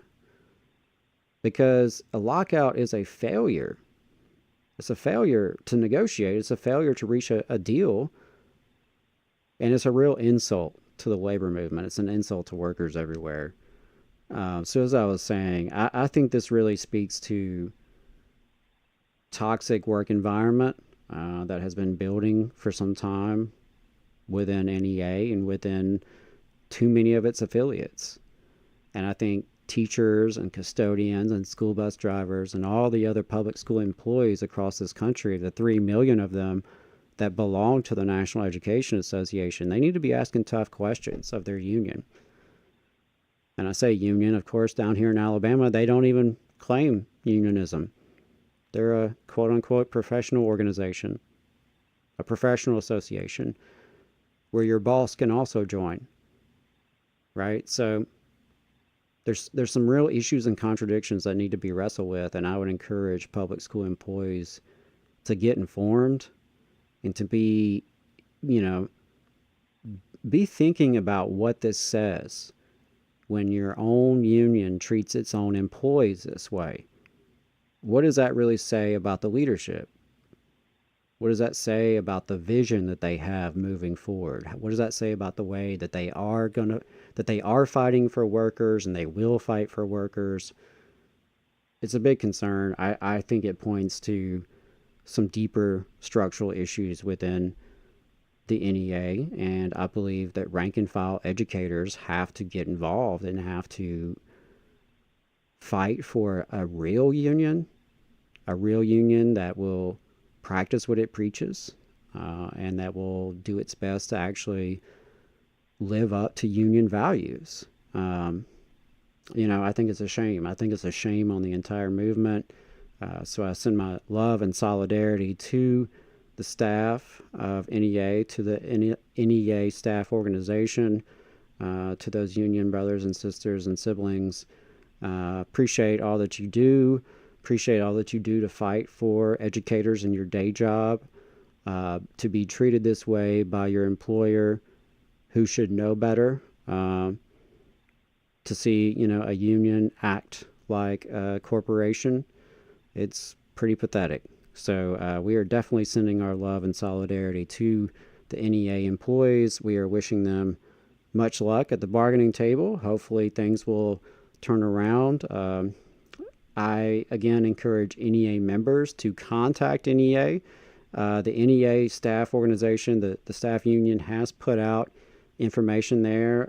I'll plug their website here if you want to just follow along. I really encourage you to do that, especially those of you who are members. You can go to neasomatters.org. That's NEASO matters.org. Check that out. Sign up for their email list. Send the message to NEA executive director, to the NEA president. Let them know how you feel about this and that you've noticed the way they're treating their own employees. So on that note, that kind of leads me into our next segment here. Something that has come across my radar over the years many, many times, and it was a conversation that I saw just this past week, which is, wouldn't it be nice if the bosses were just so nice that you didn't need a union, right? I have heard this from well-meaning, good-hearted people who said, yeah, I wish that the bosses were nicer and you just didn't need a union. And, that's an interesting thought. On the one hand, it's nice to see some concern, right, for the workers, and the idea that workers deserve better and deserve better conditions and treatment. But this idea that, a nice boss can substitute for a union, I think is a real misnomer. It's a real misunderstanding of power. It's a misunderstanding of democracy, and the relationships at work there. Because at the end of the day, a benevolent dictatorship is still a dictatorship. And in the employer-employee situation, without a union contract, what security do you have, right? Now, you can rely on the boss being nice and treating you well, paying you well. That can sometimes happen, right? I'm not naive to that. I am very much a unionist and a union partisan, but I'm not naive.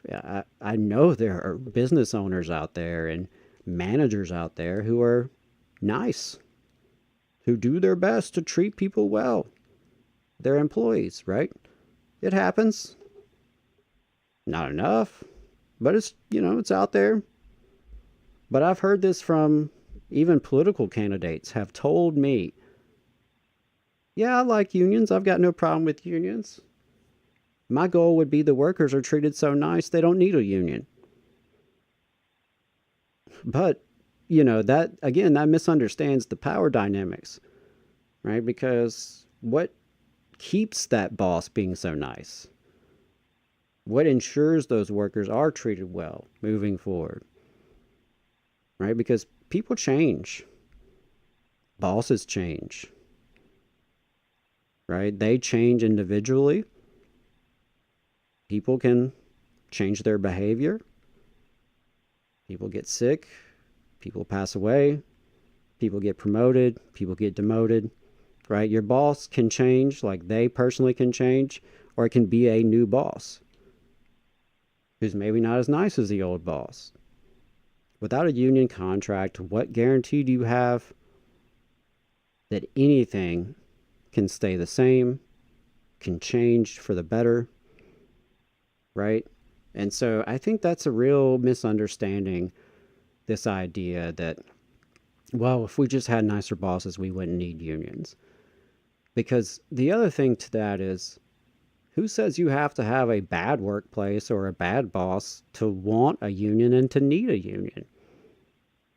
I'll give you a good example. Some folks who listen know that I do work as a community organizer in my day job at a nonprofit here in Alabama, and I helped organize the staff recently over the past several months that I've been there. And without a doubt, unanimously, our entire bargaining unit not only joined the union, but loves their job, right? That's maybe not what you're used to, maybe not what you're supposed to think, right? That unions are just for when you are being mistreated, right? But unions offer more than just protection, which is vital and more than enough reason to join the union and to build a union, right? That protection. But it's also about a voice. It's about having a say-so in your life, in your working life, where you spend so much of your time and where you do what you have to do to pay your bills and feed your family, keep a roof over your head, right? The vast majority of us, we have no choice but to go out and sell our labor in exchange for money so we can feed ourselves and our families. But there's nothing, there's no reason that unions are just for when things are going wrong, right? Because, again, a benevolent dictatorship is still a dictatorship and all that comes with it. And I think it's really, as I mentioned in my example in my own workplace, without a doubt, it's, been the best job I've ever had, the best employer I've ever had. Very much respect and appreciate everyone in the hierarchy of leadership. And yet that didn't change my desire to want to have a union, right? Because we want to keep things good. Sometimes it's that simple. If you like your job, you should unionize it to keep it a good job, right? Because, again, the boss can change. The economy around us can change. Boards of directors can change. funding sources can change, revenue can change, all these things can change. And if it's not locked in writing, what guarantees do you have? Right? So I personally think if you have a good job and you're happy, that's all the more reason to unionize, to try to keep it that way. And of course, by the way, you might just find out how nice these people really are. You start organizing. You start trying to unionize with your coworkers. Sometimes nice bosses aren't so nice when that happens. Now, I've been blessed with the employer that I have. We receive voluntary recognition right away. They have been, 100% a good faith partner. But that's not always the case, right? A lot of folks, think they have a nice boss until they start organizing, until they start asking too many questions, talking to too many coworkers, because a lot of it boils down to power. People think that companies fight unions tooth and nail over the money, and they do, but it ain't just about the money, right? It's about the power. A company will spend more to keep a union out than they would to just give them the raise they were wanting in their contract. And they do that over the power dynamics. They don't want to give up any power. Because when you have a union, you do have a voice. You have certain rights. The company, the employer, has to come to the table and negotiate a deal. They're required to come to the table in good faith. Now, we all know these labor laws are very broken and stacked against employees in favor of employers. But still, there's something to that, right? The security of a union contract, getting something in writing.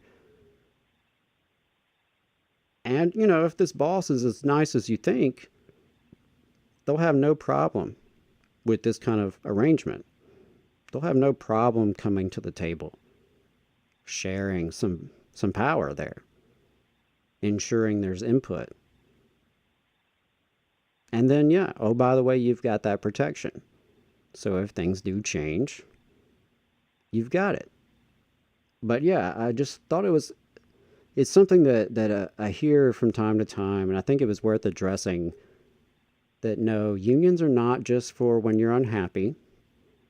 Unions are not just for when there's a bad boss. And no, nice bosses do not take away the need for a union.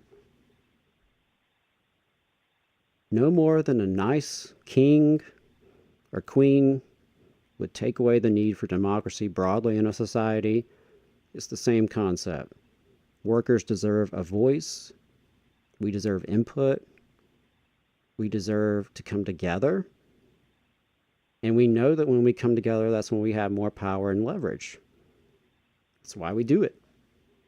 So I just wanted to dispel that myth and talk a little bit about that, because it's a very frustrating thing. And, I often hear it from, like I said, well-meaning people, often middle-class liberal types, if I'm being honest, who seem to genuinely have some concern for working people, that they want their lives to be better. They don't want them to be mistreated or exploited. But they don't see the connection there. They don't understand why unions are that tool in our toolbox to change those dynamics. And I think, as I started overtime talking about Boss Watch, right? I imagine most of the employees who went to work for those companies found guilty of all those egregious crimes. I mean, a lot of them know they were going to work for scumbags, but not all of them knew that from day one, right? Some of them probably thought they had a pretty nice boss from the get-go, at least at first, right? And think about the NEA story, right? These are people who work for a labor union.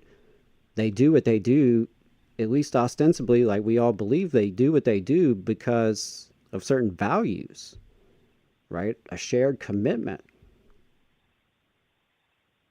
Right? And so obviously you can't just rely on that. Just because your boss sounds progressive or your boss sounds pro-union, your boss sounds pro-worker, you can't necessarily rely on that. What you can rely on is the strength of coming together with your coworkers and getting something in writing, getting a contract that you can enforce, that can hold the employer legally accountable. And again, if they're as good and nice as you think they are, and as they think they are, it shouldn't be a problem.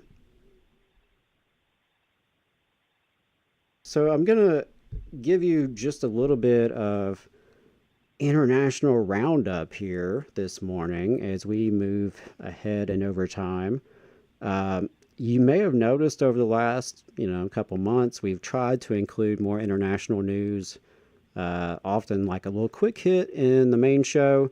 There has been so much going on over the last week or two internationally that, I had a hard time picking just one story. So instead, I'm just going to, mention a few of the headlines that have crossed my radar that I think are worth knowing and worth looking into. And, we've had questions about, like, why talk about international issues? What does it matter what workers are up to in Mexico or Africa? And for me, I really do believe in internationalism. I believe that workers of the world have more in common with each other than we do with the bosses in our respective countries. If you think about the power that we have in our relationship to the economy and to production and to survival, I really believe that. I believe that most working people have more in common. And frankly, we all share the same home, right? Planet Earth. We're all on this rock together, and our survival is all tied together, ultimately. What happens across the world does have an impact here, just as certainly what happens here has an impact elsewhere. So I think for those reasons, it's interesting. It's worth paying attention to.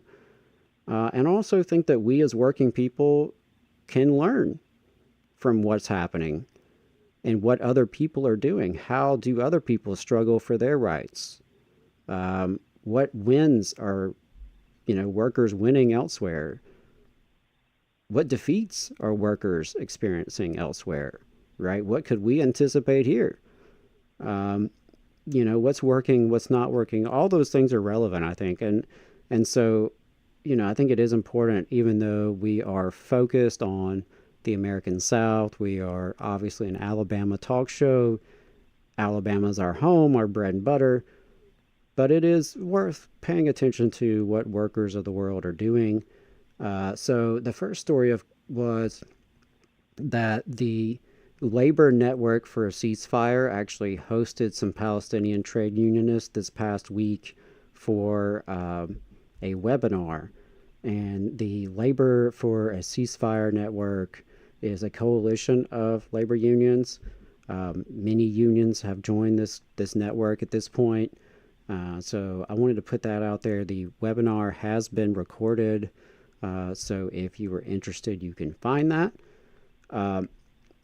One of the biggest stories internationally that I've seen is in France. They held a huge election recently. The president had called snap elections. The centrist president Macron, his party came in second. The far right, that was feared to be the potential winners, they came in third place. They've cried about it. It's pretty hilarious that they got their butt kicked and they're crying about it. And the left-wing coalition, the Popular Front, the new Popular Front, they have won a historic victory. So it's going to be interesting to see what plays out there, because right now there are more and more unions who are stepping up and saying, if we don't get a government, workers need to hit the streets. So there is some intrigue there as to whether or not there will be, strikes and massive demonstrations there in France to pressure Macron into, allowing this leftist coalition government. They clearly won the elections. They had the most votes. But, the governmental systems work a little differently, and so, we'll see what happens, but keep your eyes peeled there for France. France has a long history of working class militancy. Let's just be real. I mean, people in France are a lot more willing to go to the streets for any number of issues. They've been in the streets all year fighting back against potential raising of the retirement age. So, folks have already been practicing their activism skills. And so we'll see what happens there. But that was, for me at least, reassuring to see. As tomorrow is Bastille Day, July 14th, it was pretty cool to see that the far right did, eat dirt in terms of their electoral outcomes, especially after so much was made about them potentially leading the polls and all that. So some potentially good news coming out of France. Love to hear it. Moving over to Asia, there is a huge strike in South Korea. We've talked a little bit about it previously on the show, but workers at Samsung Electronics are on strike. You can find some more information. Reuters put out a pretty good article about that. But there's an indefinite strike happening with Samsung Electronics. Of course, that could impact the global market.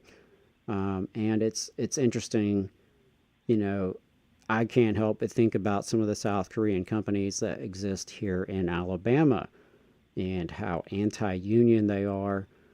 So I would love to just find out more. It's something that I'm going to do a deeper dive on, this Samsung Electronics worker strike in South Korea. I also saw from Reuters a report that the workers' union in Walmart in Chile has launched a strike. I was not aware that any Walmart workers were unionized in the country of Chile, but it turns out they are.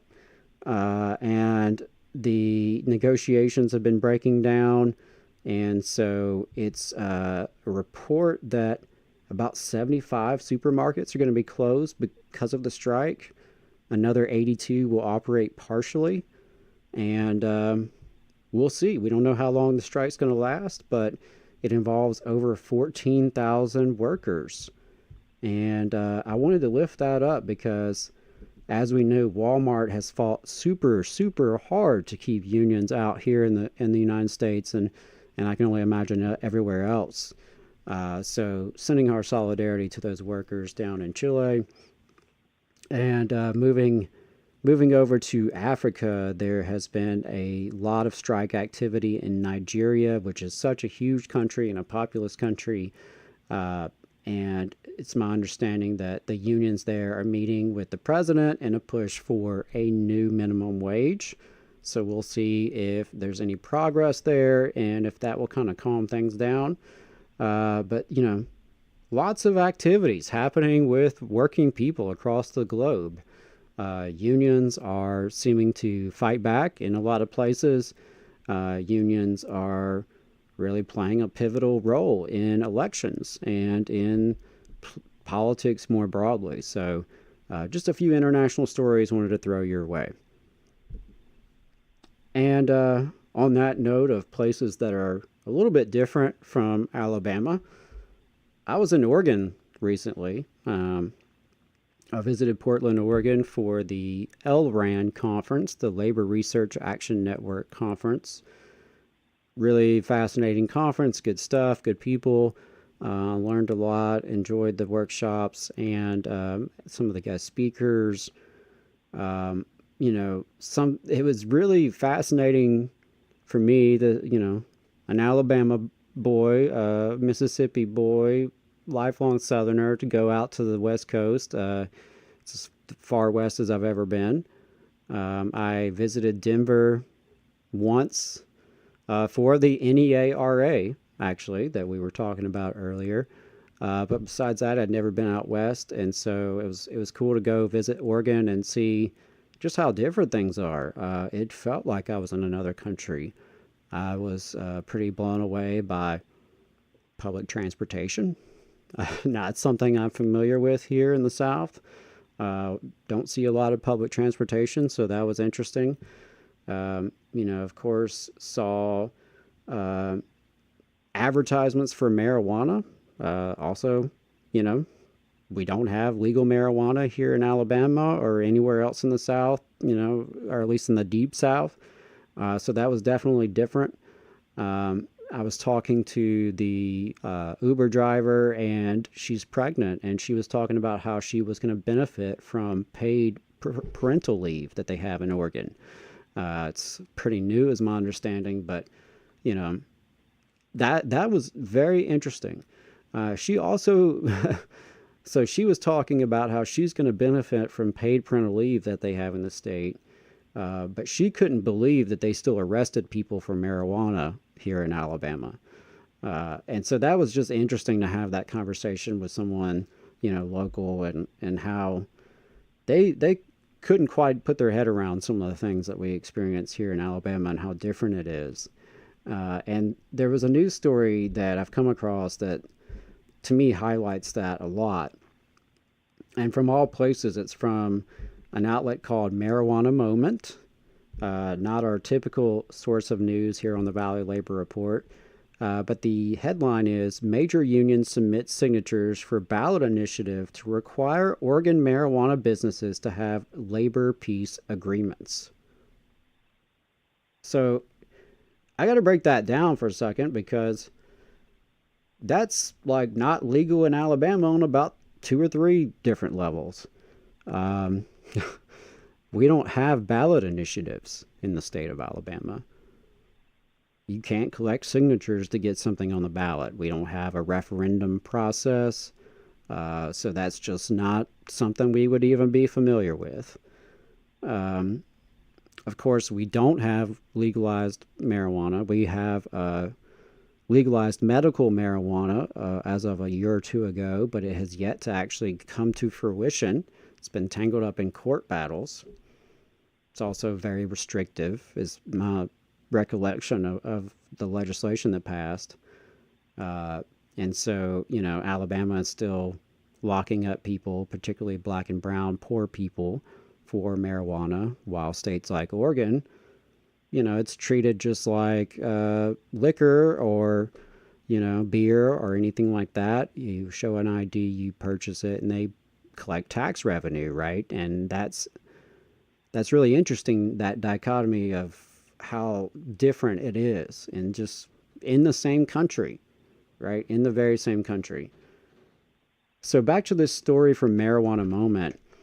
A regional chapter of a national labor union has submitted what they expect will be more than enough signatures to put an initiative on Oregon's November ballot to mandate labor peace agreements within the marijuana industry. The United Food and Commercial Workers, UFCW Local 555, announced on Monday that it submitted more than 160,000 signatures to the Secretary of State's office to qualify their measure, which would effectively block union-busting activities by cannabis sector employers. That is really remarkable, because a lot of listeners will remember here in Alabama this past legislative session, we actually had a bill to strip incentives from companies that voluntarily recognize unions. A little different, right? Labor peace agreements and neutrality is distinct from voluntary recognition, don't get me wrong. But yeah, it's just, again, fascinating to see this. Here's 2 different states within the same country moving in 2 very different directions. So this ballot measure, this signature collection, this comes after the legislature declined to enact a bill containing similar provisions as part of the 2023 session. UFCW had lobbied for that legislation, and it decided to mount a campaign to let voters decide on this issue after that effort failed in the legislature. Simply put, the ballot measure will require any cannabis dispensary or processor to enter into a labor peace agreement affirming the right of their workers to form a union if they so choose, said Miles Ishaya, UFCW Local 555 spokesperson. Quote, when Oregon first legalized cannabis, it did not build in worker protections that other states such as California, New York, and New Jersey did. Because of vague federal laws, some employers have refused to acknowledge workers' rights. This measure makes such acknowledgement part of the licensure process. So the article continues that failure to provide proof of a labor peace agreement would be grounds for denial or revocation of a marijuana business license under the proposal. The agreement is defined as a contractually enforceable understanding that the employer must, quote, remain neutral with respect to a bona fide labor organization's representatives communicating with the employees of the applicant or the licensee about the rights afforded to such employees. Dan Clay, president of UFCW Local 555, said that Oregon's cannabis licensing process has a lot of holes, regulation is sloppy, and safety violations are rampant, forcing the better employers to compete against the rotten ones that freely cut corners. Collectively bargained safety standards allow workers to enforce safety violations as a contractual issue, he said.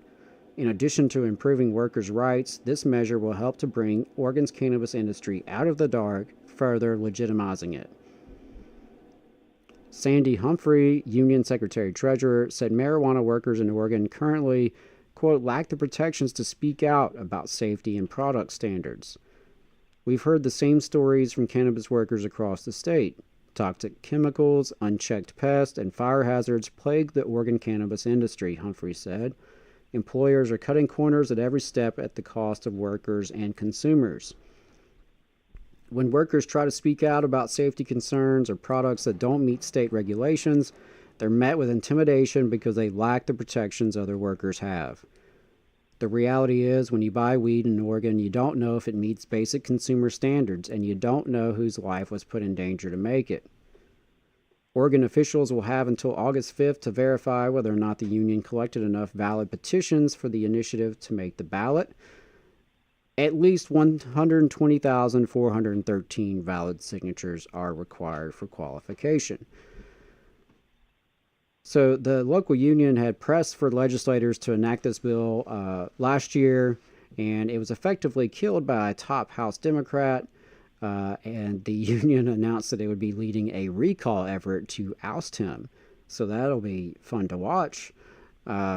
As labor unions fight for workers' rights in these multiple legalization states, from Rhode Island to Missouri, the National UFCW has also been involved in pushing for federal cannabis reform.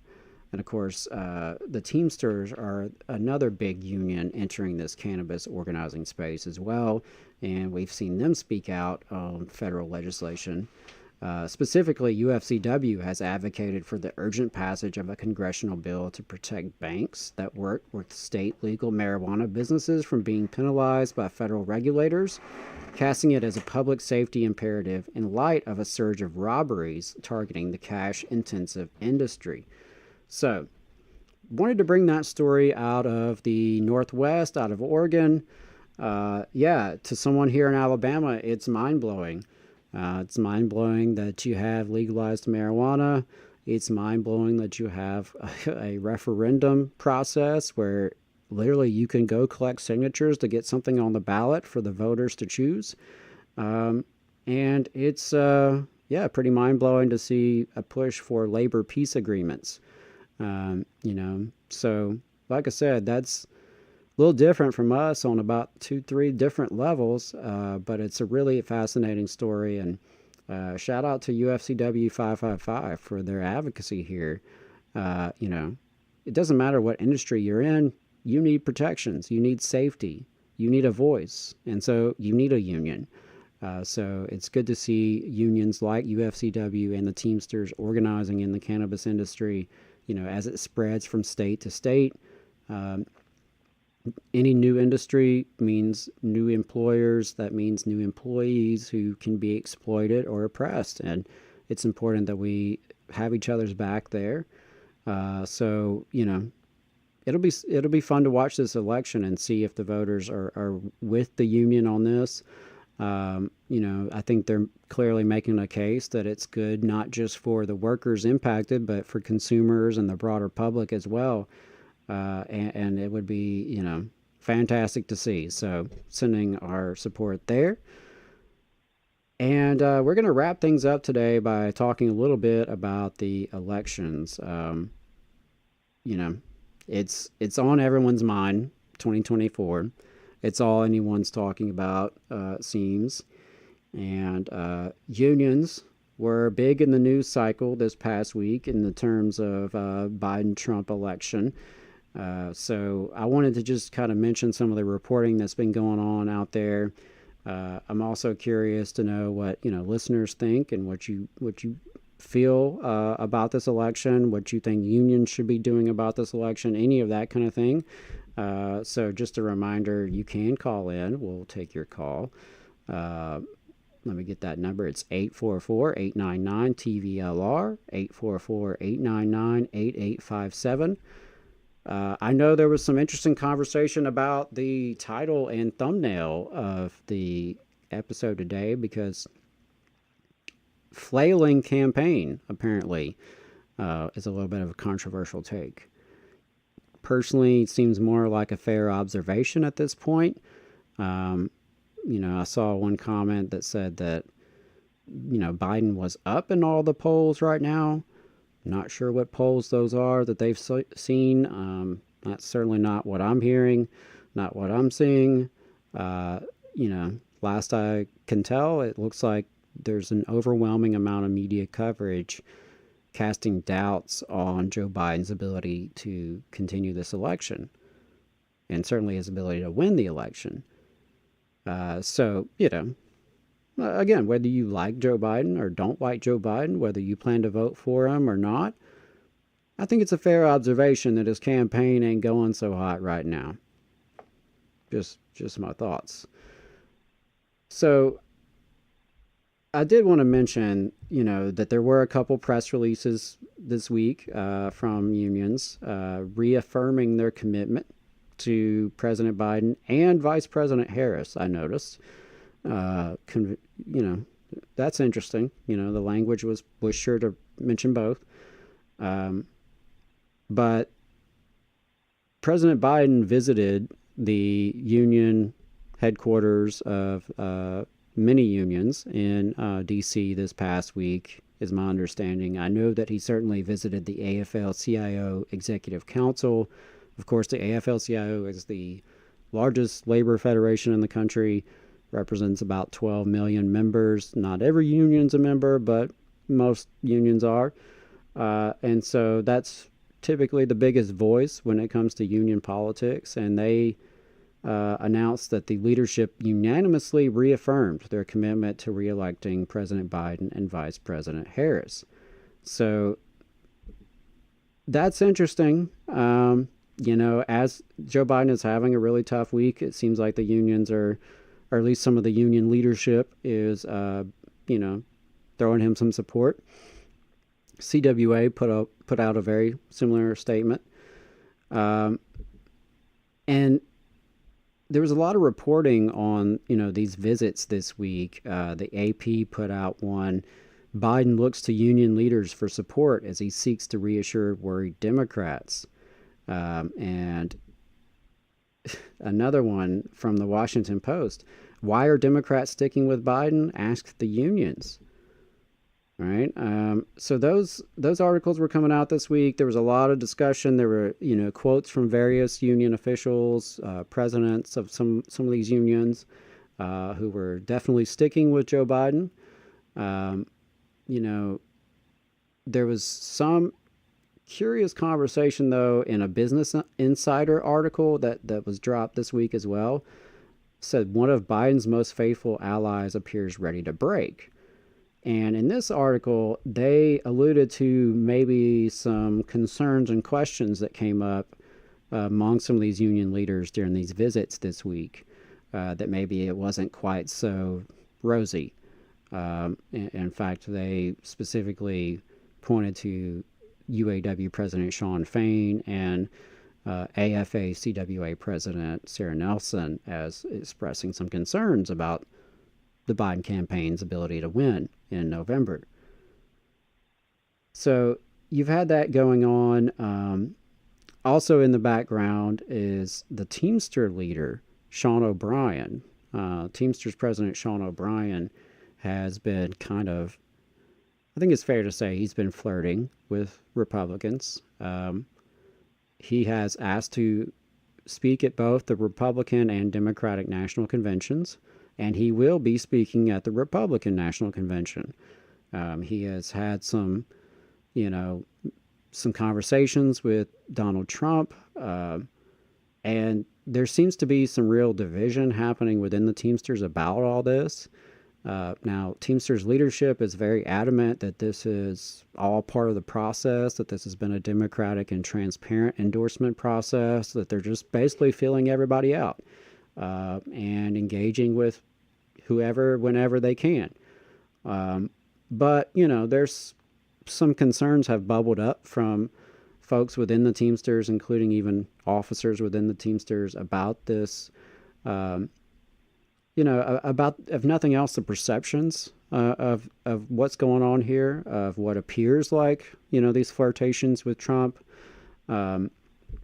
There's also no debating that there are quite a few union members, both within the Teamsters and more broadly, that will vote for Donald Trump, right? So all these things are happening in the background, and we just heard coming from the news in the past 24 hours or so that this, according to Reuters, they had a new exclusive that the UAW had an emergency meeting where they are really considering next steps because they're worried that Trump is going to beat Biden.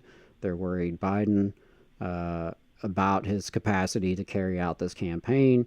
And so, according to Reuters, there was a big meeting of the UAW's executive board late Thursday night to discuss their deep concerns with Joe Biden's ability to win and what they should do about it. So I think that's a really big deal. The UAW's endorsement is a big deal. They did endorse Biden in January, and, that was not particularly surprising. Some folks were disappointed in it, of course, both on the left and on the right. But one issue, of course, is that just a month or so beforehand, UAW had joined the chorus of unions and others who have called for a ceasefire in Gaza, right? So they're on the opposite side of the White House when it comes to the genocide that is happening over in Gaza, funded by American tax dollars. But they did make this endorsement in January. Now there appears to be, a lot of concern on just how things are really going to shake out. So that's, I think, going to be important to watch because the UAW endorsement is a very important one. UAW President Shawn Fain has, become a very popular leader among working folks. He has been very militant and I think strategic in his approach and has really galvanized a lot of people behind his leadership. So I think folks will be paying attention to what they do and what kind of pressure they may put on the Biden campaign, whether it's behind the scenes or out publicly. So, I think there's just a lot going on in terms of variables, but some things that I think it's, safe to make some assumptions about, which is we know that Donald Trump is anti-union, right? Like, that's not me making a partisan statement. It's just a reality of his positions. That's just an observation. So while there are working folks who, for various reasons, do support Donald Trump, and if you're one of those people, call in, let us know.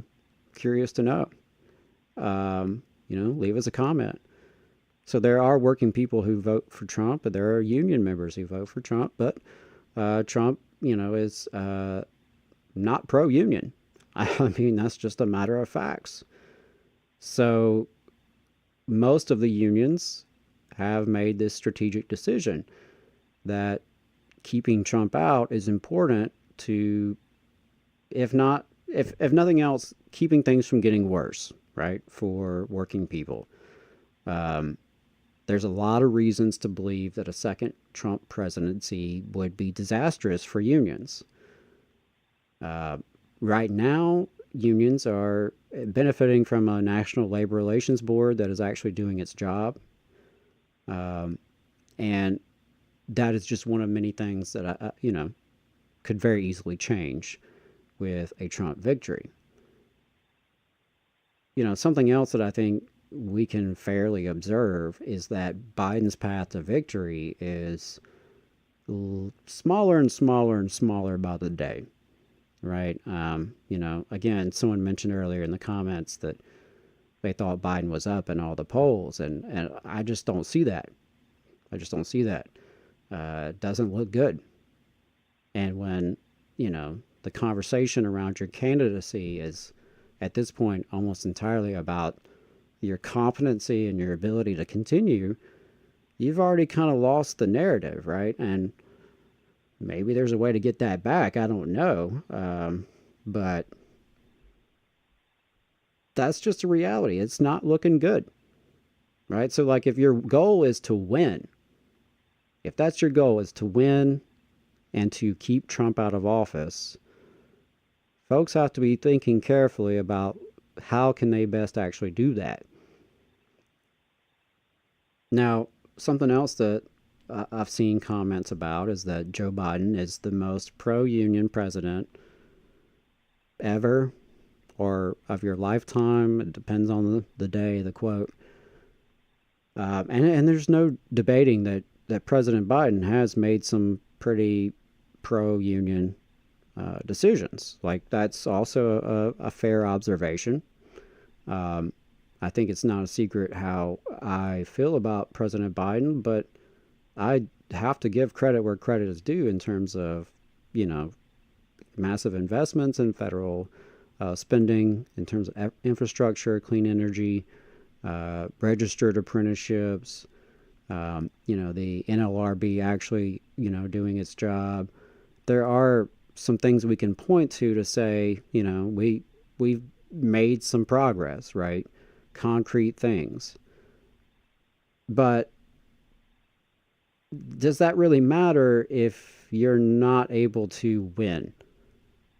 Right? I mean, and that's, I think, something that folks have to grapple with. If you are a Biden loyalist at this point, set aside how you feel about the last 4 years or about the man's career for the last 50 years or however long he's been in politics, certainly longer than my lifetime.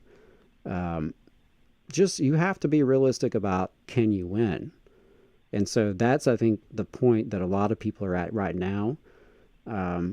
It's not the point that many of the union leaders seem to be in, UAW, being the exception potentially, but, we're seeing the AFL-CIO endorsed President Biden a long time ago, and so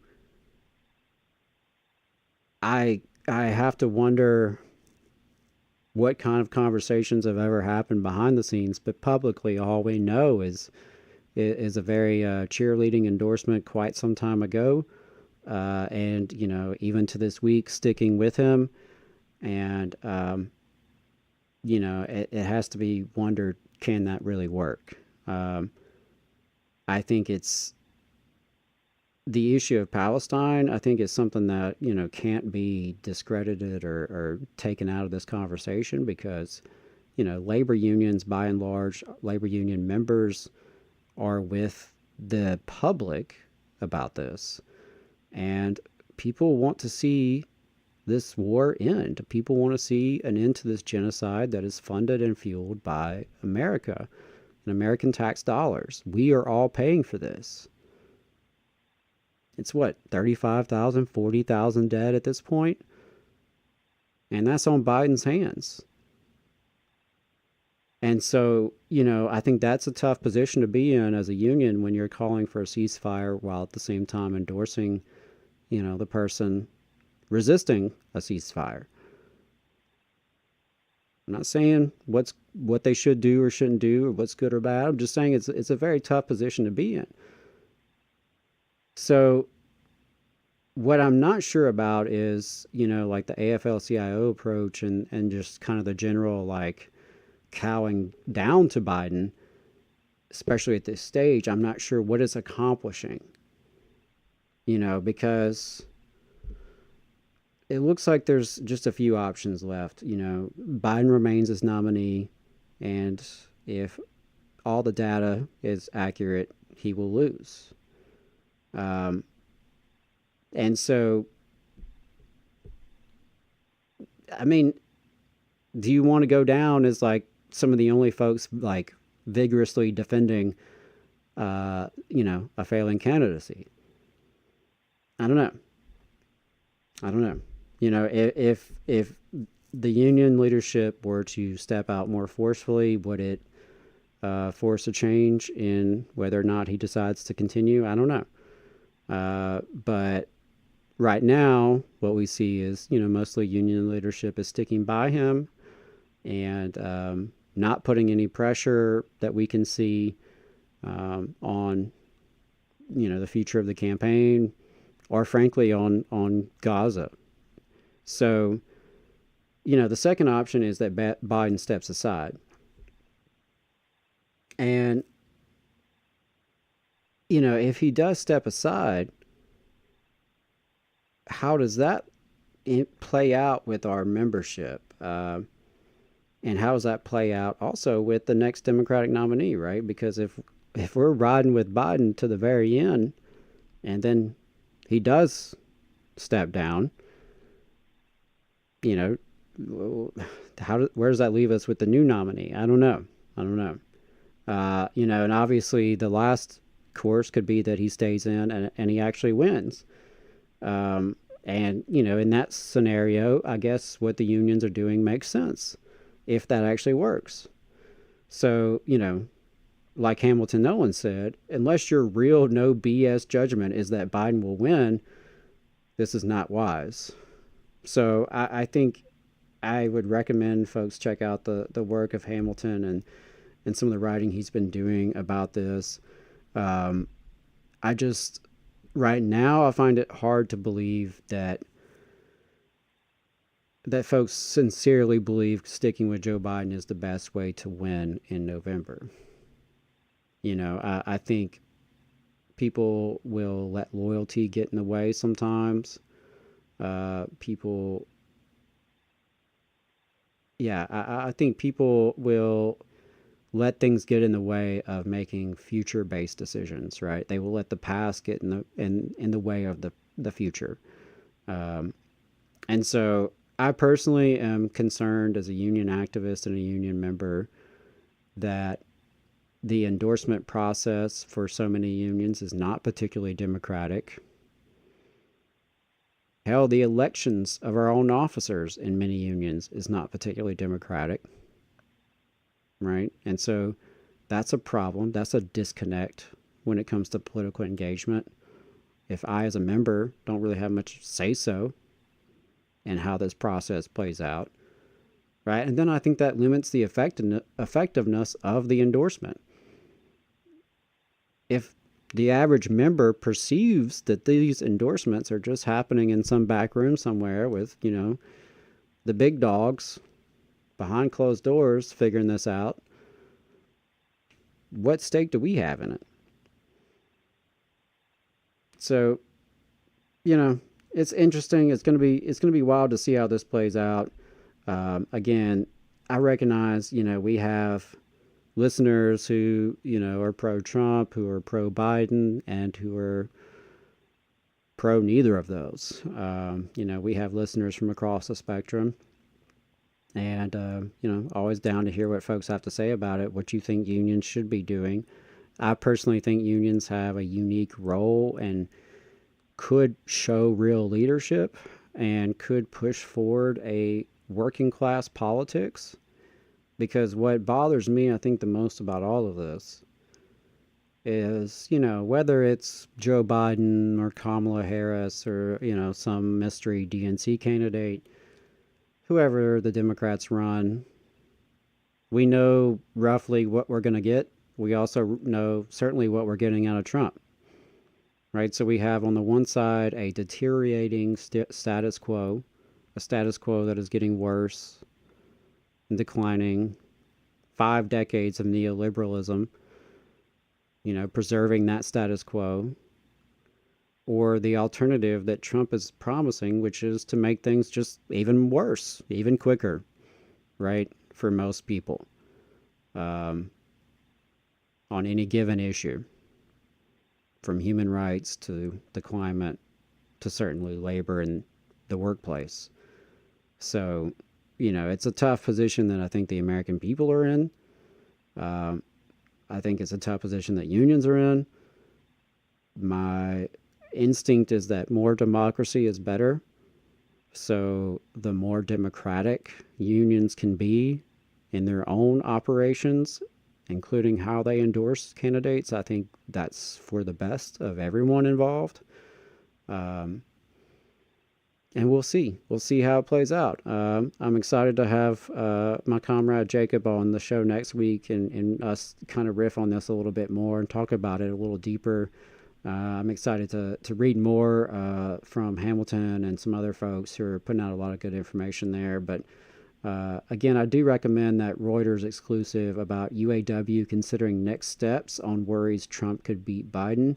I think that was a pretty, bombshell news article to come out late. So we'll see what plays out with it. And, talking about the election, I just want to wrap things up by mentioning Alabama. The truth is, the 2016, 2020 elections were not competitive in Alabama for president. Trump won by like 20 points or more. There's absolutely no reason to believe it will be any different in 2024. So if you're listening to me and you're in Alabama, or you're in any state similar to that, right? Because realistically, we know we have an electoral college and only a handful of battleground states are actually going to decide this election. So if you're like me, you know that, your individual vote in November won't add up to a whole hell of a lot, right? It's probably not going to swing the outcome.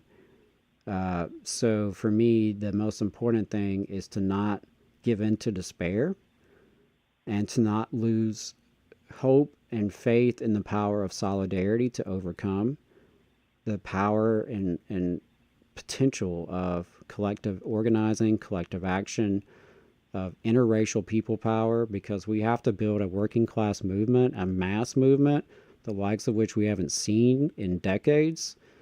A mass movement on the scales of which we saw through the 30s, through the 60s. That's the kind of mass movement, people power that we need if we're going to make things better. And right now, that's not really on our radar. We have early potentials of that, like the resurgent labor movement we've seen coming out of the pandemic, I think really is promising and shows us that potential. But politics is by and large not really for working class people. Working class people aren't really represented. Our interests damn sure aren't represented, right? So we have a lot of work to do to build a mass movement that can change those dynamics. So whatever happens in November, that I think is the name of the game, is building a movement and building a working class majority that can really act like a working class majority, right? And bend politics towards our will. Unions have a unique role to play in that, right? As the most organized workers of the working class, as institutions with resources that belong to the working class, unions can and should provide some leadership. And to me, it's clear that we've got to do so much better, because the status quo is not working for working people. And certainly we know that reactionary ideologies are going to appeal to people when the status quo isn't working. And that's where we have to really come in and show that there is another way. You don't have to turn to bigotry, right? We can overcome bigotry with solidarity. An injury to one is an injury to all. That's real. And I think we have to have a real politics centered around that and build the relationships it's going to take to grow that. So that's what I think is most important, regardless of what happens in November, regardless of who you vote for. the truth is that working class people, we've been getting our ass kicked for decades in this country, and in the South in particular, right? And, you know, here in the South, most of our history, we've been dominated by wealthy, powerful interests. They've used divide and conquer to stay in power and to keep us fighting each other rather than the true, you know, benefactors of this system. So that's my thoughts, is that we have to just stay focused on building people power, on building a mass working class movement, on staying true to what's really good for working people. I think electoral politics is something we have to engage in, but it's just one tool in the toolbox, right? It's not the whole name of the game. And we have to be strategic about it. I think there are clear differences in terms of parties and candidates and who's worse for unions and working people, who's better. But the truth is, ain't none of them good enough for us. Not right now, not that I can see. Ain't none of these folks good enough for what we deserve as working people, because we create the wealth of this country, the wealthiest country in the history of the planet. And yet 60% of our people live paycheck to paycheck. How many folks we have don't even have health care in the wealthiest country in the history of the world? Folks sleeping on the streets. We can make bombs, but we can't feed kids in the United States of America. So from where I'm standing, neither party has offered solutions to working people. So for all their differences, which are important and are worth recognizing and worth, you know, engaging with strategically, the truth is most of us aren't being represented at all. And we've got to change that dynamic. So get involved any way you can locally. Get involved in your local union, in your workplace, in your community, and yeah, at the ballot box, but elsewhere as well. So we're going to wrap it up today. Just a few plugs. I want to remind folks that Labor Notes always has great training. labornotes.org/events. You can find out what they've got going on. They always have each month a stewards workshop, which I really enjoy and appreciate. They have race and labor trainings, all sorts of good trainings. So check out labornotes.org/events. Just a reminder, on July 10th, this past week, Wednesday, I was on America's Workforce Radio podcast. So be sure to check that out. We were talking about the Valley Labor Report, some of the stuff that we're trying to do here, making the pitch for labor media, and talking about some of our efforts at the local level at the North Alabama Area Labor Council, which, speaking of which, we will be meeting in August. So if you're a local union member and you're not involved in the Labor Council, do hit us up. Reminder that Alabama Arise will be hosting multiple listening sessions and other opportunities to engage on state policy issues between now and the September annual meeting. There's going to be a Town Hall Tuesday event coming up next week. There's going to be some other virtual and in-person listening sessions throughout the state. So go to alarise.org to find out more. They are holding a summer membership drive right now. So if you're not a member of Alabama Arise, now's a great time to join. If you join with a donation of any amount, you become a member. And as a member, you get to vote on the issue priorities they focus on each year. You also get the daily news digest, the newsletter, all that good stuff. So definitely worth your time for those of you who live in Alabama and want to see a stronger voice for poor and working folks in Montgomery.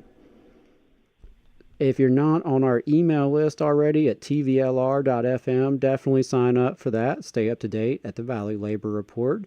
As we try to highlight the labor movement here across the South. Again, we have 2 newsletters if you want to sign up to that. You can leave us a voicemail throughout the week at 844-899-TVLR, 844-899-8857. Again, you can buy a new hat, or you can make a one-time or recurring donation at tvlr.fm/donate. Don't forget to like, subscribe, and share the Valley Labor Report. And that's all I have for y'all. So thanks so much for tuning in this morning. Really appreciate y'all's patience as I led the show by myself today without our fearless leader, Jacob. But he'll be back next week. No worries. Got a lot of good guests coming up over the next few weeks. Really excited about it. So y'all stay tuned at the Valley Labor Report online. You can find us throughout the week. But we'll see you next Saturday. Solidarity forever, y'all.